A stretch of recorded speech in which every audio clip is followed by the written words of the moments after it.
சிவசிவா அன்பே சிவம் அறக்கட்டளையின் சார்பாக ஐயா அவர்களை வருக வருக என்று வரவேற்கிறோம். ராஜ்குமார் ஐயா அவர்களை வருக என்று வரவேற்கிறோம்.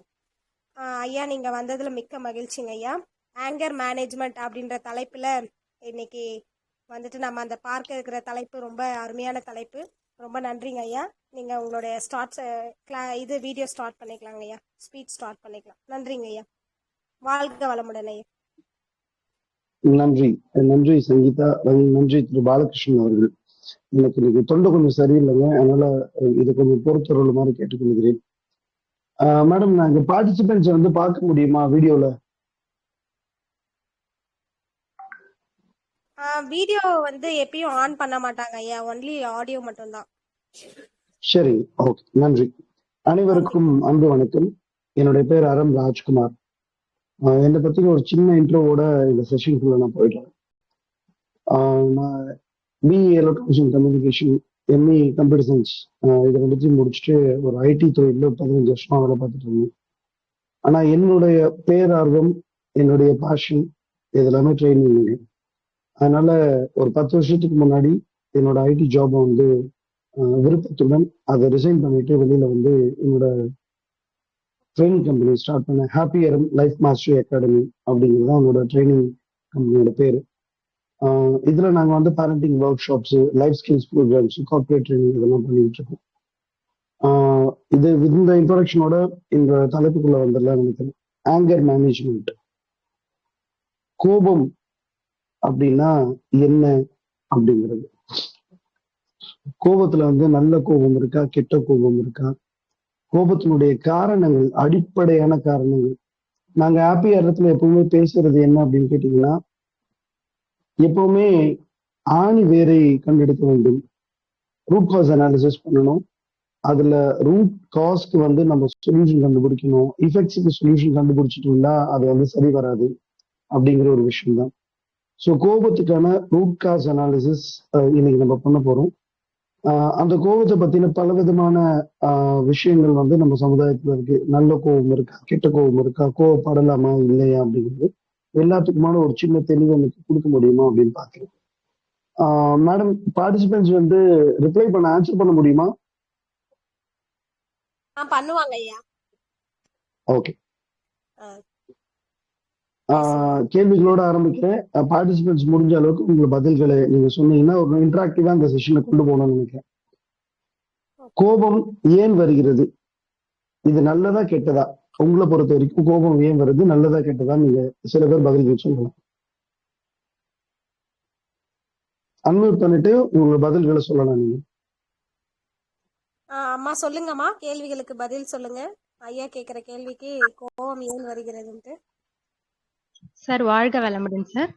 இப்ப நம்ம நடக்கலைன்னா, இப்ப நம்ம ஒண்ணு சொல்லி அது கேட்கலைன்னா அந்த மாதிரி இருக்கும்போது டக்குன்னு நம்மளுக்கு கோபம் வந்துடும். அதுக்கப்புறம் வந்து ஒரு நியாயமான காரணத்தை நம்ம ஒண்ணு சொல்லி அது நடக்கலைன்னா அது வந்து கொஞ்சம் ஒரு நியாயமான கோபமா இருக்கலாம், தப்பில்லை அப்படின்றது எனக்கு ஒரு இது. எடுத்ததுக்கெல்லாம் கோவப்படுவாங்கல்ல, அப்படி இல்லாம நம்ம கோவம் வந்து நியாயமானதா இருந்தா அது தப்பில்லை. அது நம்ம ப்ரொசீட் பண்ற விதத்துல இருக்கு, சொல்ற விதத்துல கொஞ்சம் கோவத்தை உள்ள வச்சுக்கிட்டு வெளியில காமிக்காம அதை அந்த நியாயமானதை நம்ம விளக்கலாம் அப்படின்னு நான் நினைக்கிறேன். கோவத்தை உள்ள வச்சுக்கிட்டு நியாயமான காரணங்களை விளக்கலாம் அப்படின்னு சொல்றீங்க. அப்ப கோவத்தை உள்ள வச்சுக்கிட்டா நல்லது, வெளிக்காட்டாமல் இருந்தால்? இல்ல அது உடம்புக்கு கெடுதல் தான். அது நியாயமா இருக்கிற பட்சத்துல நம்ம அடுத்தவங்களுக்கு சொல்லி புரிய வைக்கும் போது நம்ம ஹார்ஷா சொல்லாம கொஞ்சம் பொலைட்டா சொல்லி புரிய வைக்கலாம். சரி, ஓகே, நன்றி. வேற யாராவது பதில்கள்? கோபம் ஏன் வருகிறது, நல்லதா கெட்டதா? ஹலோ, அன்மியூட் பண்ணி பேசுங்கம்மா. எல்லாருக்கும் வந்து ஆன்ல தான் இருக்கு. ஓகே, பதில்கள் யாராவது சொல்றதா நீங்க அன்மியூட் பண்ணிட்டு நடுவுல பேசலாம். அதான் எதிர்பார்த்தது நடக்காம இருக்கிறப்போ கோபம் வருது. இன்னொன்னு வந்து ரொம்ப ரொம்ப சரியான அருமையா பண்ணாம இருந்தாலும் அதனோட விளைவுகள் பாத்தீங்கன்னா நம்ம எதிர்பார்த்தது நடக்காது. சோ அந்த சமயத்திலயும் கோபங்கள் நம்மளுக்குள்ள வரும்.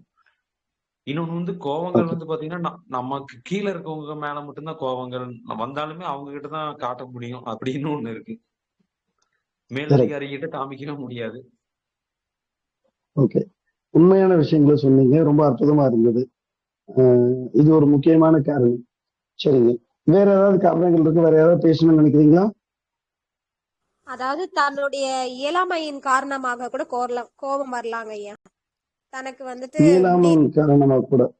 ஆமா அப்படின்ற ஒரு விஷயம் வந்துட்டு நம்மளால முடியல அப்படின்ற பட்சத்துல அந்த இயலாமையின் வெளிப்பாடுதான் கோபம் அப்படின்னு சொல்லலாம். ஓகே, நன்றி. சரிங்க. இந்த கோபம் இன்னைக்கு நேத்து நமக்கு வந்ததுன்னு நினைக்கிறீங்களா? நம்ம அப்பா அம்மாவுக்கு கோபம் இருக்கு, தாத்தா பாட்டி கோவப்பட்டிருக்காங்க, பாட்டன் பூட்டன் கோவப்பட்டிருக்காங்க, கொண்டு பாட்டி எள்ளு பாட்டி எல்லாம் கோவப்பட்டிருக்காங்க. இந்த கோபம் என்பது இன்று வந்த நோயா? இந்த கோபத்தினால எவ்வளவு பிரச்சனைகள் வாழ்க்கையில நடக்குது அப்படிங்கிறது நம்ம எல்லாருக்குமே தெரியும். இன்னைக்கு நேத்து வந்த நோய் கிடையாது, இன்னைக்கு நேத்து வந்த பிரச்சனை கிடையாது. இதனால் வாழ்க்கையில் நடக்கப்படும் பாதிப்புகள் எல்லாம் கூட இன்னைக்கு நேத்து நடக்கிறது கிடையாது. அப்புறம் ஏன் இந்த கோவத்துக்கான ஒரு சொல்யூஷன் நமக்கு கிடைக்கவே மாட்டேங்குது? இது வரைக்கும் ஏன் கிடைக்கல? இது வரைக்கும் அந்த கோவத்தை கண்ட்ரோல் பண்ணலாமா? ஹலோ, அப்பப்போ கேள்விகள் கேட்பேன், முடிஞ்ச அளவுக்கு பதில் சொல்லுங்க. அது இன்டராக்டிவா இருந்தா எனக்கு ரொம்ப நல்லா இருக்கும். அப்படி பேசிட்டு இருக்கிறது கஷ்டம். கோவத்தை கண்ட்ரோல் பண்ணக்கூடாது, அது ஹெல்த் வீணாயிடும். கண்ட்ரோல் பண்ணக்கூடாது. அப்போ எக்ஸ்பிரஸ் பண்ணிடலாமா? வெளிப்படுத்திடலாமா? சரியான முறையில வெளிப்படுத்தணும். கோபங்கிறதுக்கு உடனே வெளிப்படுத்தக்கூடாது. அதை எப்படி சொல்லணும் அப்படின்னா அந்த முறையோட சொல்லலாம். ஓகே. ஆனா கோவத்தை சங்கீதா சொல்லுங்க மேடம். கோவம் வந்துட்டு வெளிப்படுத்த முடியாது, கண்ட்ரோல் பண்ணலாங்க ஐயா. அதுக்கு கண்ட்ரோல் நிறைய பண்ணலாம். அந்த மெத்தட்ஸ் அண்ட் டெக்னிக்ஸ் யூஸ் பண்ணி நம்ம கோவத்தை கண்ட்ரோல் பண்ண முடியும். ஏதாவது 1 2 உங்களுக்கு தெரிஞ்சது? 1 2 3 என்னலாங்க ஐயா. சைடுல இந்த ரிவர்ஸ் அண்ட் தென் மூச்சை கவனிக்க. அந்த டைம்ல கோவப்படாம மூச்சை கவனிக்கும் போது நமக்கு அந்த கோவம் அமைதியாயிடும். சோ அது பீஸ்ஃபுல்லா மாறிடும் மைண்ட். சோ இந்த 2 டெக்னிக்ஸ் நான் ஃபாலோ பண்ணுவேன். ஓகே. 1 2 3 எவ்வளவு நாளா ஃபாலோ பண்றீங்கம்மா? ஒரு 5 இயர்ஸ்ங்க ஐயா. 5 இயர்ஸா தான் ஃபாலோ பண்ணேன். அதுக்கு முன்னாடி எனக்கு கோவம் வரும்போதுதான் அது செய்வீங்களா எப்படி? ஆமாங்க ஐயா, கோவம் வரும்போது. பட் நான் இப்ப மெடிடேஷன் பண்ணிட்டு இருக்கிறதுனால கொஞ்சம் அதை கண்ட்ரோல் பண்ண முடியுது. என்ன மெடிடேஷன் பண்றீங்க? டெய்லியும் மூச்சு கவனிக்கிறதாங்க ஐயா. மூச்சு கவனிக்கிறது. ஓகே, நன்றிங்க. வேற யாராவது பதில் இருக்குங்களா? கோவத்தை கண்ட்ரோல் பண்ணலாமா இல்ல எக்ஸ்பிரஸ் பண்ணலாமா?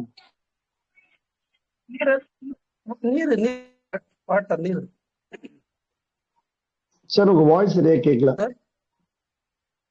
பேசுங்க.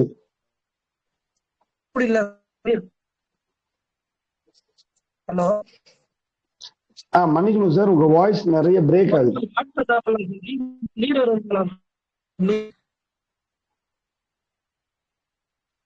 சரி மாசிலாமணி சார், மன்னிக்கணும், உங்க வாய்ஸ் சரியா கேட்கல. வேற யாராவது பதில் இருந்தா நீங்க சொல்லலாம். இந்த நெட்டை கொஞ்சம் செக் பண்ணிக்கோங்க சார்.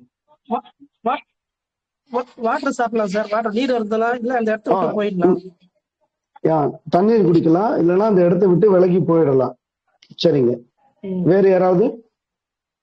சார் ஆறுவது சினம் அப்படின்னு சொல்லுவாங்க இல்லைங்க சார். அதனால கொஞ்சம் ஆற போட்டா நான் தானாவே அது காம் டவுன் ஆயிடும். அதுக்கப்புறம் நம்ம சிந்திச்சு இது கரெக்டான ஒரு வாட்டி செக் பண்ணிக்கலாம். ஆறுவது சினம் அவ்வை பாட்டி கூறிய மந்திரம் அது. ஆத்திச்சூடியில 2வது அறம் செய்ய விரும்பு ஆறுவது சினம். ஆற போட்டா ஆறி போயிடும்ன்றது அவங்க சொல்லியிருக்காங்க. நிச்சயமா ஒரு உண்மையதான். ஆனா ஆற போட முடியுதா நம்மளால? அந்த கலை எப்படின்னு தெரியாததால இவ்வளவு பிரச்சனை. இல்லைங்க சார், பை பிராக்டிஸ்ல தான் வரும். சடனா இந்த ஒரு ப்ரோக்ராம் என்ன பிராக்டிஸ் பண்ணலாமா? பண்ணணும், எல்லா நல்ல ஒழுக்கத்தை ஃபாலோ பண்ணணும். சடனா ஒரு ப்ரோக்ராம்ல பார்த்து டக்குன்னு நம்மளால எல்லாம் எதையும் கண்ட்ரோல் பண்ண முடியாது, எதையும் நிறுத்தவும் முடியாது. சோ லைஃப் ஸ்டைல் உண்மைதான். பழகுதல் ரொம்ப முக்கியம் அப்படின்னு அது நீங்க சொன்னதுலேயே நான் அந்த சொல்யூஷன்ல இருந்தே நான் ஸ்டார்ட் பண்றேன். கொஞ்சம் கொஞ்சமா அது உள்ள தூக்குறேன். நாலேஜ் இஸ் பவர்ஃபுல் சொல்லுவாங்க இல்லைங்களா? இது உண்மையா பொய்யா? Knowledge is powerful. உண்மைங்க ஐயா.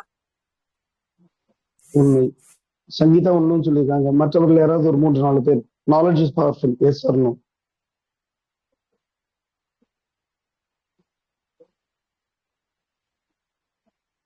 வேற யாராவது பதில் இருக்குங்களா? Knowledge is powerful, yes or no? Opposite இல்லைங்க ஐயா, அறியாமைன்றது வந்து ஆப்போசிட். அப்போ அந்த இல்ல அறியாமைனாலதான் நம்ம அறியாமைக்கு போல இல்ல நாலேஜ், அறிவு மட்டுமே வாழ்க்கையை மாற்றி விடுமா? கண்டிப்பா மாத்தும். நன்றிகள் கண்டிப்பா ஐயா. மாத்தும், நிச்சயமா மாத்தும். ஓகேங்க. நாங்க அறம்ல ரொம்ப ஸ்ட்ராங்கா சொல்றது, knowledge alone is not powerful. அறிவு மட்டுமே வாழ்க்கையை மாற்றவே மாற்றாது. அதற்கு வந்து சாலிடான ப்ரூஃப் நிறைய ஆக்டிவிட்டி மூலமா நாங்க பண்ணுவோம். எங்களோட ஸ்பெஷல் என்னன்னா கேம்ஸ் ஓரியன்ட் ஆக்டிவ் லேர்னிங். ஒரு அனுபவத்தை கொடுத்து அந்த அனுபவத்துல இருந்து உங்களுடைய கருத்துக்களை நாங்க தெரிஞ்சுப்போம். ஆனா இப்போ அந்த கேம்ஸ் எல்லாம் இப்போ விளையாட முடியாது அப்படிங்கிறதுனால நான் ஒரு விஷயத்தை கேட்கிறேன். அறிவு வாழ்க்கையை மாத்திரும் அப்படின்னு சொன்னா புகைப்பிடித்தலும் மது அருந்துதலும் உடம்புக்கு கேடு என்ற அந்த அறிவு எத்தனை பேருக்கு இல்லைன்னு நினைக்கிறீங்க? கிட்டத்தட்ட எல்லாருக்குமே தெரியும். அது படத்துல இருந்து சிகரெட் பாக்கெட்ல இருந்து மது பாட்டில்கள்ல இருந்து ஒவ்வொரு படத்துக்கு போகும்போது திரைப்படத்துக்கு போகும்போதெல்லாம் அதை போடுறாங்க. குடிக்கிற அத்தனை பேருக்கும் புகைப்பிடிக்கிற அத்தனை பேருக்கும் அது என்னென்ன பாதிப்புகளை உண்டு பண்ணும், அது ஆரோக்கியத்தை எப்படி எல்லாம் பாதிக்கும் அப்படிங்கிறது எல்லாருக்கும் தெரியும். ஏன் அந்த அறிவு அவர்கள் வாழ்க்கையை மாற்றவில்லை? இது ரொம்ப அது கிளாசிக்கலான ஒரு எக்ஸாம்பிள். உணர்வுபூர்வமா சொல்லுங்க. எடுத்துக்கலங்க ஐயா. என்னமா? அவங்களோட அது உணர்ச்சிகளோட எடுத்துக்கும் போதுதான் அது உணர்வு பூர்வமா போய் கலக்கணும். அது அப்பதான் அவங்களுக்கு அது நாலேஜ் வச்சு ஜஸ்ட் லைக் தட் பார்த்துட்டு போறதுனால தான் அவங்களுக்கு அந்த மாதிரி வருது. பட் அது அப்ப உணர்வுகள்ல அறிவு வாழ்க்கையை மாற்றாதா? ஆமாங்க ஐயா. அறிவு மேலோட்டமான மட்டுமே வாழ்க்கையை மாற்றாது. ஆமா. மேலோட்டமான அறிவு, ஆழமான அறிவு அப்படிங்கறதுலாம் இல்லம்மா. எவ்வளவு ஆழமா நீங்க நூக்குன் கோணர். ஆழமான அறிவுக்கு நான் ஒரு உதாரணம் சொல்றேன். என்னுடைய நண்பர் ஒருவர் வந்து கார்டியாலஜிஸ்ட், இருதய அறுவை சிகிச்சை நிபுணர். அவர் வந்து சிஎம்சி ஹாஸ்பிட்டல்ல கிட்டத்தட்ட ஒரு 5-6 வருஷம் வேலை பார்த்தாரு. இப்ப யூஎஸ் போயிட்டாரு. அவர் வந்து ஓப்பன் ஹார்ட் சர்ஜரியே வந்து நிறைய செஞ்சிருக்காரு அவரு. அவர் வந்து அவருடைய வாழ்க்கையிலே புகையும் இருந்தது, மதுவும் இருந்தது. நான் நிறைய முறை அவர்கிட்ட பேசியிருக்கேன். ஏன்னா நீயே கார்டியாலஜிஸ்டா இருக்கிற, புகைப்பிடிக்கிறதுனாலையும் மது அருந்ததுனாலையும் உன்னோட இருதயத்துக்கும் நுரையீரலுக்கும் எவ்வளவு பெரிய பாதிப்புகள் உண்டாகும், அது இப்படிலாம் வந்து உடலை பாதிச்சிடும், என்னென்னலாம் நடக்கும் அப்படிங்கிற அறிவை நான் என் நண்பனுக்கு தர முடியுமா? 4 வருஷம் படிச்சு 5 வருஷம் மெடிசின் படிச்சு அதுல மாஸ்டர் ஸ்பெஷலைசேஷன் முடிச்சு அத்தனை ஆபரேஷன் பண்ணியிருக்கான். அவர்களுக்கு அந்த அறிவு, நுணுக்கமான அறிவு, ஆழமான அறிவு, இந்த மதுவும் இந்த புகையும் எந்தெந்த மாதிரிலாம் உடல் உறுப்புகளை பாதிக்கும், அது எந்த மாதிரிலாம் ஆரோக்கியத்தை பாதிக்கும்னு அவர்களை விட அறிவு நமக்கு யாராவது இருக்க முடியுமா? அப்ப எவ்வளவு ஆழமா இருக்க முடியாது. அப்போ அவ்வளவு ஆழமான நுணுக்கமான முழுமையான அறிவு இருந்தால் கூட அது ஏன் வாழ்க்கையை மாற்றவில்லை? அவன் சொல்றான், எனக்கு ஏகப்பட்ட பிரச்சனை, ஏகப்பட்ட ஸ்ட்ரெஸ், எனக்கு ஒரு ஆபரேஷன் ஃபெயிலியர் ஆச்சுன்னா கூட அந்த குடும்பம் கதறதெல்லாம் நான் பார்த்திருக்கேன். நானு என்னை இதுல இருந்து வெளியில வர இதுதானே என்னை காப்பாத்துது அப்படின்னு அவன் சொல்லி கொண்டிருந்தான். ஆனால் அவன் ஒரு நாள் மாறினான். எப்பொழுது அப்படின்னு கேட்டீங்கன்னா, அவனோட 12 வயசு பையன் நானும் குடிப்பேன் அப்படின்னு சொன்னப்ப அவன் ஒரு நல்ல அப்பா, நல்ல டாக்டர், கூடவே நல்ல அப்பா, பையனுக்காக என்ன வேணா பண்ணுவான். அப்ப அவன் பையனும் வந்து ஒரு நாள் நானும் குடிப்பேன், எனக்கும் ஊத்துங்கப்பா அப்படின்னு கேட்டப்ப, இல்லடா மகனே, எனக்கு வந்து ஸ்ட்ரெஸ் நிறைய இருக்கு, நீ நல்லா இருக்கணும், நீ வாழ்க்கையில நல்லா இருக்கணும், நீ ஆரோக்கியமா இருக்கணும் அப்படின்னு அந்த அப்பா சொன்னாரு. அந்த பையன் சொன்னான், அப்பா நான் ஆரோக்கியமா இருக்கணும், நான் சந்தோஷமா இருக்கணும் அப்படின்னு நீ நினைக்கிற, எனக்கு எங்க அப்பா ஆரோக்கியமா இருக்கணும், எங்க அப்பா சந்தோஷமா இருக்கணும், எனக்கு ஆசைப்பட விடாதா? நீ ஒவ்வொரு நாளும் குடிக்கிறப்ப அம்மா எவ்வளவு அழுகுறாங்க, எவ்வளவு கஷ்டப்படுறாங்க, உன்னை நினைச்சு என்னால எதுவுமே பண்ண முடியலப்பா, எதுலையுமே கான்சென்ட்ரேட் பண்ண முடியல, உங்க ஆரோக்கியத்தை தினம் தினம் அழிச்சுக்கிறத நினைச்சு எனக்கு அவ்வளவு கஷ்டமா இருக்கு, I am not able to concentrate anything. இது எனக்கு எவ்வளவு ஸ்ட்ரெஸ்ஸா இருக்கு தெரியுமா? நீங்க உடலை கெடுத்துக் கொள்வது, அம்மா கூட சண்டை போடும்போது இந்த மதுவினால வர பிரச்சனைகள் எவ்வளவு நம்ம குடும்பத்தை கெடுக்குது, அம்மா எவ்வளவு ஸ்ட்ரெஸ் இருக்காங்க தெரியுமா? ஸ்ட்ரெஸ்ஸுக்கு இதுதான் சொல்யூஷன் அப்படின்னு சொன்னா எனக்கும் ஊத்துங்க, என்னோட ஸ்டடீஸ்ல என்னால கான்சென்ட்ரேட் பண்ண முடியல அப்படின்னு அந்த குழந்தை சொல்லும் போது, அதை குடிப்பதற்கான முயற்சி எடுத்த போது அன்னைக்கே அவன் சத்தியம் பண்ணி சொன்னான், இன்னில இருந்து மதுவை தொடமாட்டேன், புகையை தொடமாட்டேன்னு சொல்லிட்டு. அந்த மருத்துவர் கிட்டத்தட்ட 7-8 வருஷத்துக்கு மேல ஆயிடுச்சு, இன்று வரை அவருடைய வாழ்க்கையில் மதுவும் கிடையாது, புகையும் கிடையாது. இது எதனால அவர் மாற்ற முடிஞ்சது அப்படின்னு கேட்டீங்கன்னா, உணர்வு பூர்வமான ஒரு அனுபவம், ஆழமான நம்மளுடைய ஆழ்மனத்தில் எதையெல்லாம் உணர்கிறோமோ அதுவெல்லாம் வாழ்க்கையில் தானாக வந்துவிடும். அறிவு வாழ்க்கையில் வரவே வராது. ரெட் சிக்னல் போட்டா நிக்கணும், கிரீன் சிக்னல் போட்டா போகணும் அப்படிங்கிறது எல்லாருக்குமான அறிவு. ஆனா யாருமே இதை செய்யறது கிடையாது.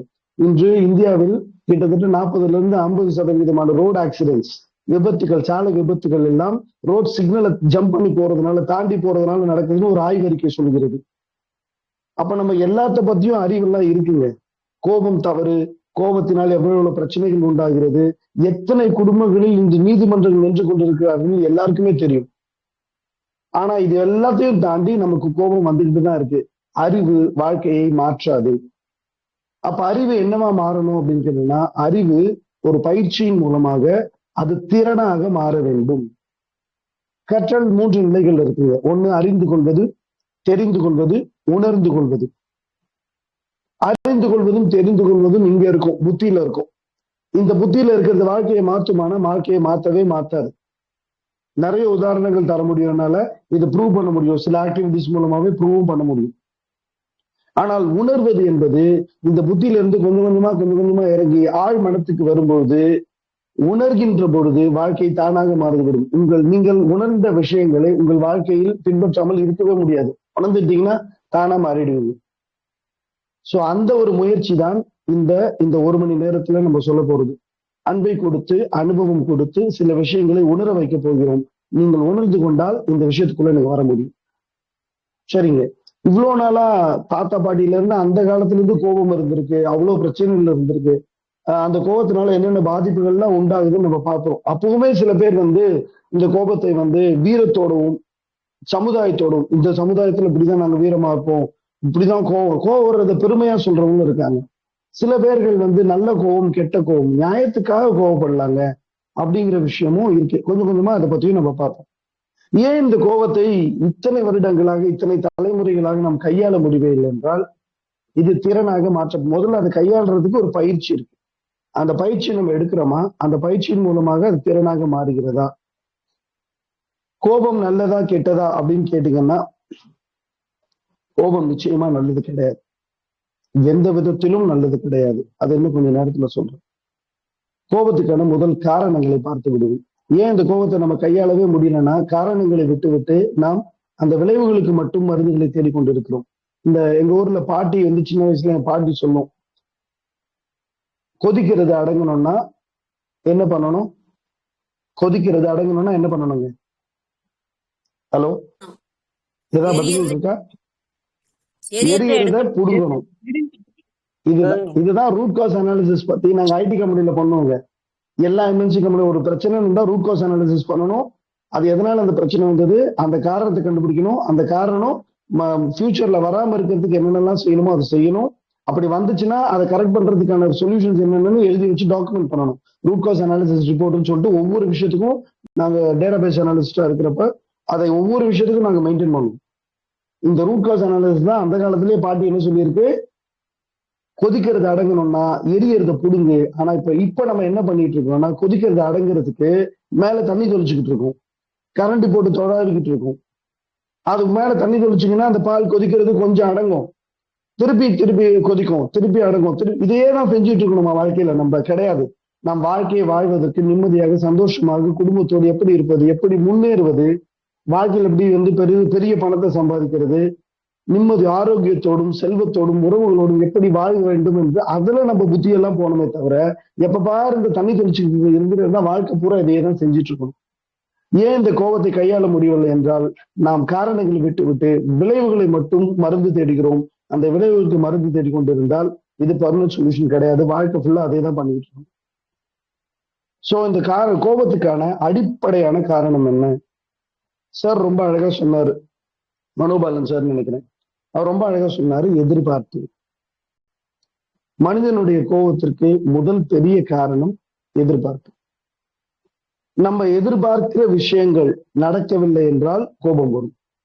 என் பையன் இவ்வளவு மார்க் வாங்கணும், என் குழந்தை இப்படிதான் நடந்துக்கணும், கோவப்படக்கூடாது, அவ மரியாதையா பேசணும், 5 மணிக்கு எந்திரிக்கணும், எக்ஸசைஸ் பண்ணணும், இந்த மாதிரி நிறைய விஷயங்கள் நமக்கு எதிர்பார்ப்பு இருக்கு. இதே விதமான எதிர்பார்ப்புகள் மனைவியிடம் இருக்கலாம், கணவனிடம் இருக்கலாம், குடும்பத்தாரிடம் இருக்கலாம், வேலையில இருக்கலாம், எங்க வேணா சமுதாயத்துல இருக்கலாம், இல்ல வெளியில போறவங்க கூட இருக்கலாம். ஒருத்தர் ரொம்ப கோவப்பட்டாரு, என்னன்னா அந்த தெருவுல குழால தண்ணி திறந்து விட்டே போயிடுறாங்க.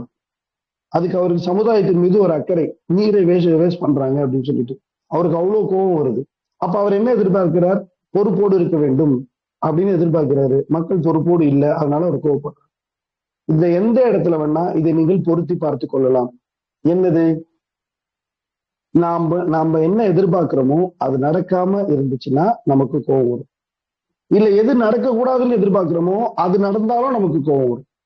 மனைவி இப்படி பேசக்கூடாது, என்கிட்ட அன்பாவே இருக்கணும், இந்த மாதிரி செய்கைகள் செய்யக்கூடாது அப்படின்னு கணவர் எதிர்பார்த்துட்டு இருப்பாரு. மனைவி சில விஷயங்களை எதிர்பார்த்துட்டு இருப்பாங்க. இந்த மாதிரிதான் இவர் நடந்துக்கணும், இந்த மாதிரி இவர் பேசணும், இந்த மாதிரி செய்யணும் அப்படின்னு அவருக்கு எதிர்பார்ப்பாங்க. அது நடக்கவில்லை என்றாலும், இவர் செய்யக்கூடாது என்பது செஞ்சாலும் சரி, இவர் செய்யணும்னு நினைக்கிறத செய்யாம இருந்தாலும் சரி, கோபம் வரும். ஆனால் இந்த கோபங்கள் அளவுகள் மாறும். ஃபார் எக்ஸாம்பிள், இங்க யாராவது இருந்தீங்கன்னா எனக்கு ஒரு உதாரணம் கேட்கிறேன், அதுக்கான பதில்கள் சொல்லுங்க. இப்போ ஒரு வீட்டுல நம்ம இருக்கோம். பக்கத்து வீட்டுல ஒரு கணவன் மனைவியை நமக்கு ரொம்ப க்ளோஸா தெரியும். அந்த கணவன் ஒரு தவறான உறவில் இருக்கிறார் அப்படின்னு நம்ம நினைச்சோம்னா, அது நமக்கு தெரிய வந்துச்சுன்னா உங்களுக்கு கோபம் வருமா வராதா? பெண்கள் இருந்தால் பதில் சொல்லலாம். கண்டிப்பா வருங்க.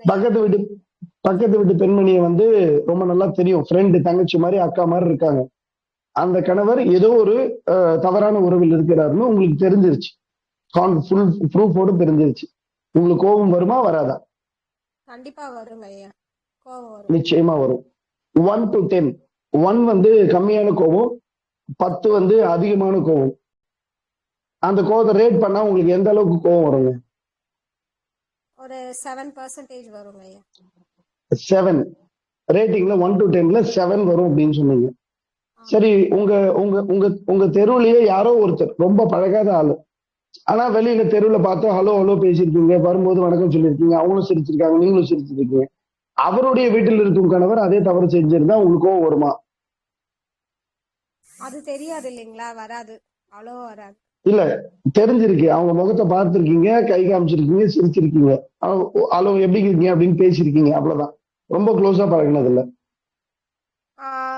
கம்மியா வரும், கோபம் வரும், பட் அவர் மேல கம்மியா வரும். ஒரு 1 to 10, 4 அந்த மாதிரி வரும். 3 to 4. Okay okay. இது ஒரு உதாரணத்துக்காக சொல்றேன். நம்ம வீட்டிலேயே நம்ம தங்கச்சியோட, அக்காவோட, இல்ல வீட்டுல இருக்கும் கணவரே வெளியில அப்படி ஒரு உறவில் இருந்தால் உங்களுக்கு கோபம் வருமா? அதிகமா வரும். கண்டிப்பா வீட்டுல இருந்தா வரும். ரேட்டிங் 10 உச்சத்துக்கு. ஒருத்தர் சொன்னாங்க, சார் 1 to 10 இல்ல சார் 100 சார் அப்படின்னாங்க. ஆமா ஆமா, வச்சு வகுந்துருவேன் அப்படின்னாங்க. அவ்வளவு கோபம் வரும் அப்படின்னு சொன்னாங்க. ஏங்க, ஒரே தவறுதான். அது ஏதோ தெருவில் இருக்கிறவங்களுக்கு 3, பக்கத்து வீட்டுல இருந்து ரொம்ப க்ளோஸா பழகிருந்தா 7, எனக்கு நடந்தா 10. ஏன்? அது நம்ம வீட்டுல நமக்கு நடக்குது இல்லைங்களா, அப்போ ஃபுல் கோபம் அது கண்டிப்பா ஃபுல்லா காட்டணும். நம்ம அது இல்லாம நம்ம வீட்டுல நமக்கு தெரிஞ்சவங்க கிட்ட நம்ம அதிகமான கோபம் காட்ட முடியும், அவங்களால அதை ஏத்துக்க முடியும். அதனால நம்ம யாருமே கோபத்தை ஏற்றுக்கொள்ள மாட்டார்கள். வீட்டில் இருப்பவர்களும் சரி, வீட்டுல இருக்கிற கணவர், குழந்தைங்க, அப்பா, அம்மா, யாருமே உங்கள் கோபத்தை யாருமே ஏற்றுக்கொள்ள மாட்டார்கள். என்னன்னா, எதுக்காக அதை நம்ம அதிகமா காட்டுறோம் அப்படின்னா, இப்ப என்ன எதிர்பார்க்கிறோம்? ஒரு ஆண் என்பவன் ஒழுக்கத்தோடு இருக்கணும், ஒரு ஆண் என்பவன் திருமணமான ஆண் இப்படி எல்லாம் இருக்கணும் அப்படின்னு ஒரு சமுதாயத்துல ஒரு எதிர்பார்ப்பு இருக்கு. அது நமக்குள்ள இருக்கு. நல்லவன் அப்படின்னா அப்படிதான் இருக்கணும். அதை மாறி போகும்போது, அந்த எதிர்பார்ப்பு இல்லாத போது எல்லா இடத்துலயும் கோபம் வருது. தெரியாதவங்க கூட அப்படிப்பட்ட ஒரு ஆண் நியூஸ்ல படிச்சோம்னா, பாரு எப்படி பட்டிருக்கான், என்ன பண்ணிருக்கான் பாரு அப்படின்னு சொல்லிட்டு அப்பவும் ஒரு கோபம் வரும். ஆனால் அது ஒரு 0.5, 1க்குள்ளே நின்றும், ஒரு இன்ஃபர்மேஷனா ஒரு விஷயத்த தெரிகிறப்ப. அதே தெருவில் இருக்கும்போது 3ல வருது, பக்கத்துல இருக்கும்போது 7 வருது, எனக்கு நடக்கும்போது 10 வருது. எதிர்பார்ப்பு கோபத்தினுடைய காரணம். ஆனால் இந்த கோபத்தினுடைய அளவுகள் எதை பொறுத்து மாறுபடும் என்பது பிணைப்பு. எந்த அளவுக்கு நமக்கு பிணைப்புகள் இருக்கிறது என்பதுதான் கோபத்தினுடைய அளவை நிர்ணயிக்கும். என் புருஷன் அப்படின்னும் போது அது என் புள்ள, வெளியில இருக்கிற குழந்தை தவறு செய்கிறான், பக்கத்து பையன் படிக்கலன்னா நமக்கு கோபம் வருமா? பக்கத்து பையன் தப்பு செஞ்சானா நமக்கு கோபம் வருமா? அப்படி பண்ணக்கூடாதா? தெருவில் ஒரு பையன் போறான், ஒரு நாயை தூக்கி கல்ல அடிச்சுட்டே இருக்கான் தினமும், எனக்கு கோபம் வந்துருச்சு, ஏன் அடிக்காதரா அப்படின்னு சொல்லுவேன் நான். அந்த கோபம் கம்மியா இருக்கும். ஆனா மறுபடியும் என் குழந்தை தவறு செய்யும் போது அந்த பிணைப்பின் என் புள்ள இப்படிதான் இருக்கணும், என் புள்ள இவ்வளவு நல்லா இருக்கணும், என் கணவர் இப்படி இருக்கணும், என் மனைவி இப்படி இருக்கணும், என் சமுதாயம், என் பள்ளி, என் ஆசிரியர்கள் இப்படின்னு வரும்போது அந்த பிணைப்பு எவ்வளவு இருக்கிறதோ அந்த அளவை பொறுத்து அந்த கோபங்கள் மாறுபட்டு கொண்டே போகும். இந்த கோபத்தினுடைய உச்சம் எங்க இருக்கும்னா கணவன் மனைவிக்குள்ள, பெற்றோர் குழந்தைகளுக்குள்ள, அண்ணன் தம்பிகளுக்குள்ள எங்கெல்லாம் பிணைப்பு அதிகமாக இருக்கிறதோ, பிணைப்பின் காரணங்கள் அதிகமாக இருக்கிறதோ அது உச்சத்துக்கு சென்றுவிடும். சோ கோபத்தினுடைய அடிப்படையான 2 காரணங்கள் எதிர்பார்ப்பும் பிணைப்பும், எக்ஸ்பெக்டேஷன் அண்ட் அட்டாச்மெண்ட். நீங்க என்ன காரணம் வேணா சொல்லுங்க, உங்க மனசுல கோபத்துக்கான காரணம் எந்த காரணத்தை வேணாலும் நீங்கள் ஊகித்துக் கொள்ளுங்கள். அந்த எல்லா காரணங்களையும் இந்த 2 வார்த்தைக்குள்ள பொருத்திட முடியும். ஒண்ணு எதிர்பார்ப்பு, இன்னொன்னு பிணைப்பு.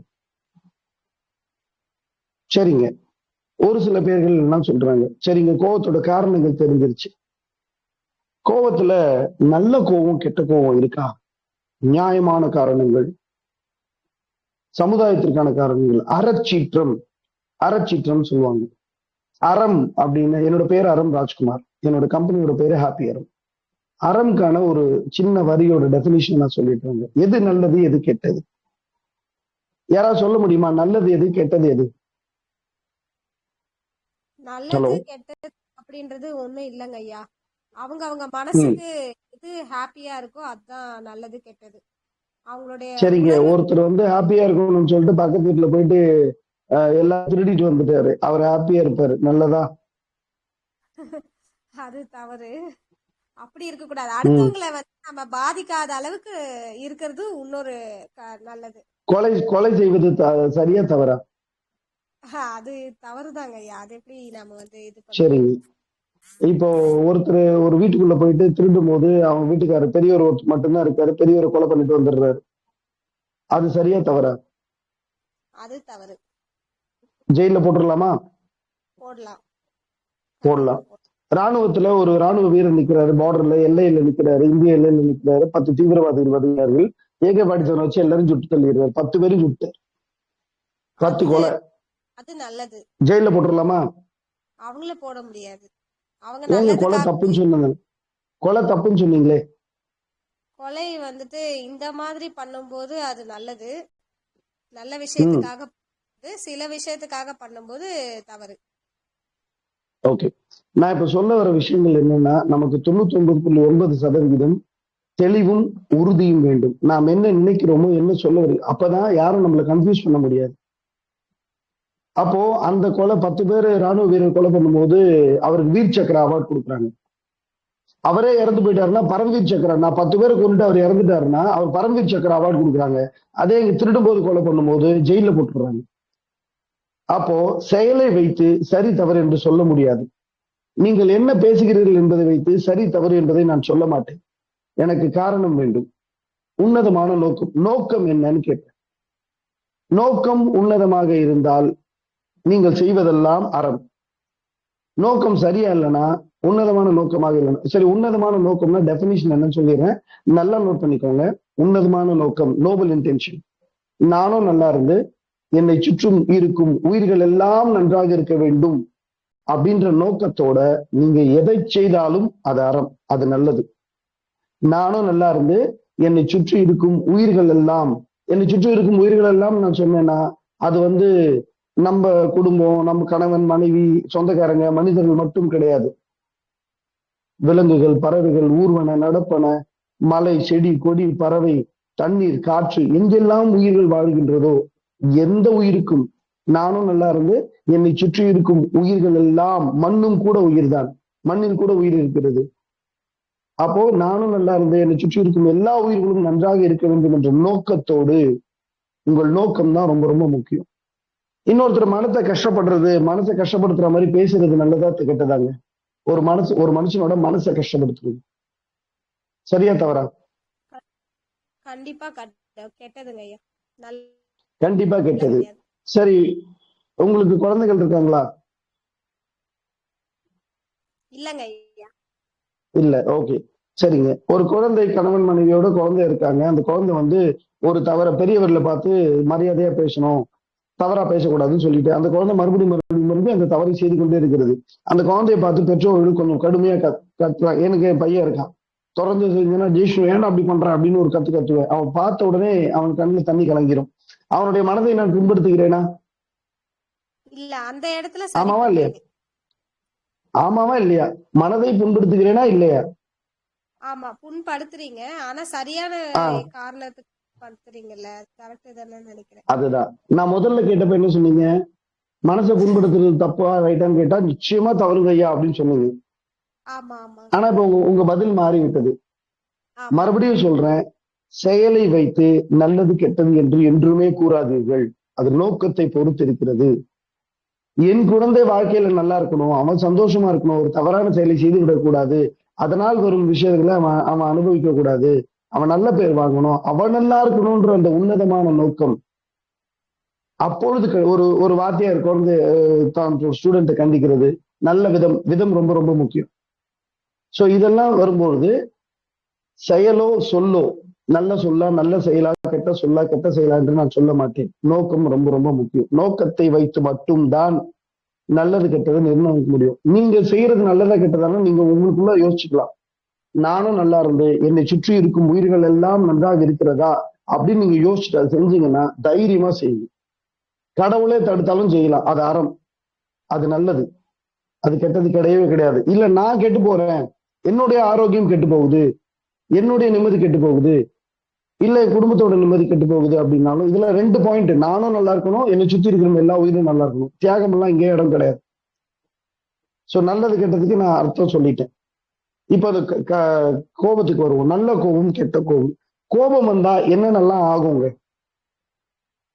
கோபம் வந்துருச்சு எனக்கு, என்னென்னலாம் நடக்கும் பிசிக்கலா உடம்புக்குள்ள?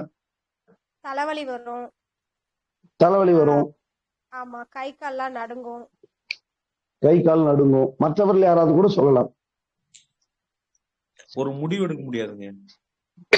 முடிவெடுக்க முடியாது. கலங்கிய மனத்திலிருந்து முடிவுகளை எடுக்கவே முடியாது. அப்படி எடுத்தா அது பெரும்பாலும் தவறான முடிவா தான் இருக்கும். வாழ்க்கையே தறிகட்டு மாற்றி விடுகிற முடிவாக கூட அது இருந்து விடும். முடிவெடுக்க முடியாது. எடுத்தா பெரும்பாலும் 99% தவறான முடிவாக இருக்க வாய்ப்புகள் அதிகம். வேற பிபி ரைஸ் ஆகும். பக்கத்துல இருக்கவங்க கிட்டயே ஓவரா கத்துவோம். கிட்டதான் இருப்பாங்க, ஆனா நம்ம ஓவனுக்கு கத்தி பேசுவோம். கோவம் வந்தாதான் கத்தி கத்தி பேசுவோம், பிபி ரைஸ் ஆயிரும். நம்மளோட இந்திய நாட்டோட நேஷனல் டிசீசஸ் 2 நோய் இருக்கு, பிபி அண்ட் ரத்த கொதிப்பு, இன்னொன்னு சுகர், நீரிழிவு நோய், டயபெட்டிஸ், சுகர், சர்க்கரை நோய். இது 2ம். இதுக்கு பிபிக்கு ஒரு பெரிய காரணம் கோபம். வேற என்னெல்லாம் நடக்குங்க?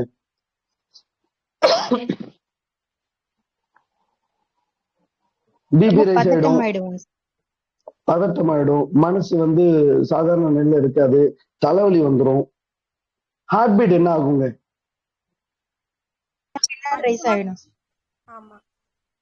ஹார்ட் பீட் வேக வேகமா அடிக்கும், ரொம்ப வேகமா அடிக்கும். உங்களோட மூச்சு என்னவாகும்? மூச்சு ஃபாஸ்டா போகுங்க. சொல்லுங்க. மூச்சு தாறுமாறா போகும். ஆழமான மூச்சு எடுக்க முடியுமா கோபம் இருக்கும்போது? கண்டிப்பா முடியாது. நிச்சயமாக முடியாது. கொஞ்சம் லேட் ஆகும். அப்போ நீங்க கோபப்படும் போது அதை வெளிப்படுத்துகிறீர்களோ இல்லையோ, அது வந்துருச்சுன்னா உள்ளுக்குள்ள என்னெல்லாம் நடக்கும் அப்படின்னு கேட்டீங்கன்னா, ரத்தம் கொதிக்கும். அதனாலதான் ரத்த கொதிப்பு நோய். அதோட பிரஷர் அதிகமாயிடும்.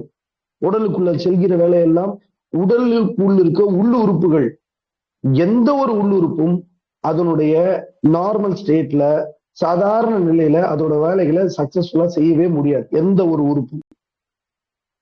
ஹார்ட் பீட் வேகமா அடிக்க ஆரம்பிச்சிடும், நாடி துடிப்பு ரொம்ப அதிகமாயிரும், கண்ணு செவந்துரும், தலைவலி வரும், மூச்சு சரியா விட முடியாதுங்க.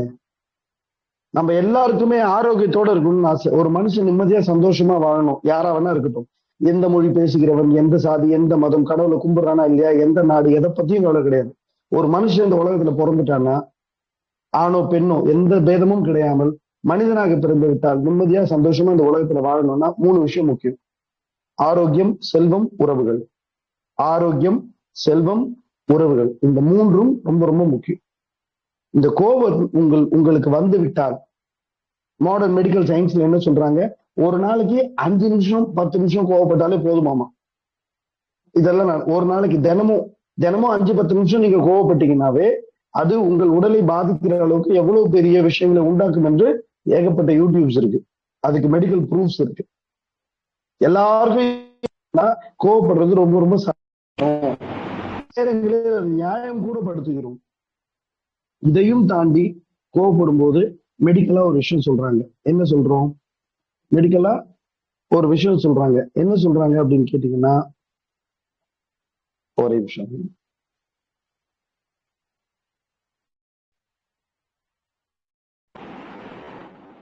ஹலோ, நான் பேசுறது கேக்குதா? கேக்குதுங்க சார். ஹலோ, ஓகே ஓகே, நன்றி. சரிங்க. இதையும் தாண்டி உடல்ல கோபம் வரும்பொழுது 2 ஹார்மோன்கள் சுரக்கும். யாருக்காவது பேர்கள் நிச்சயமா தெரிஞ்சிருக்கும். ஹார்மோன்கள் என்னென்ன சுரக்கும் கோபம் வரும்போது? கோபம் வரும்போது 2 ஹார்மோன்கள் சுரக்கும். எது? இல்ல, நீங்க பேசுறது எனக்கு கேட்கலங்க. Hello,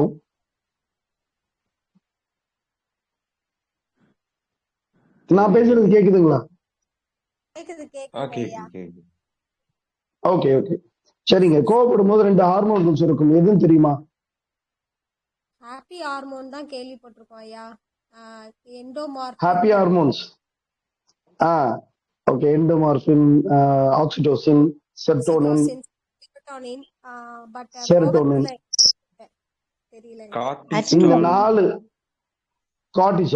cortisol, adrenaline. இந்த ஹாப்பி ஹார்மோன்ஸ் இருக்கு பாத்தீங்களா? Oxytocin, serotonin, endorphin. இந்த 4 ஹாப்பி ஹார்மோன்ஸுக்கு பரம எதிரி கார்டிசால் அப்படிங்கிற ஒரு ஹார்மோன். எப்பவெல்லாம் நீங்கள் கோபப்படுகிறீர்களோ, அது 1 நொடி கோபமாக இருக்கட்டும், 1 நிமிட கோபமாக இருக்கட்டும், 5 நிமிட கோபமாக இருக்கட்டும், 10 நிமிடம், எப்படி 1 நொடி கோபமாக இருந்தாலும் கார்டிசால் உங்கள் உடல் முழுவதும் சுரக்கும். ஒரு 5 நிமிஷம் 10 நிமிஷம் அதே கோபத்தில் இருந்தீங்கன்னா உடல் முழுவதையும் விஷமாக்கக்கூடிய அளவுக்கு அந்த கார்டிசால் சுரந்து ஒரு உறுப்பு கூட தன் நிலையில் அது வேலை செய்யவே செய்யாது. இது தினந்தோறும் நடக்குமே ஆனால் உங்கள் உடல் பாதிக்கப்படுவது நிச்சயமாக நடக்கும். உடல் முழுக்க நெருப்பாக மாறும்.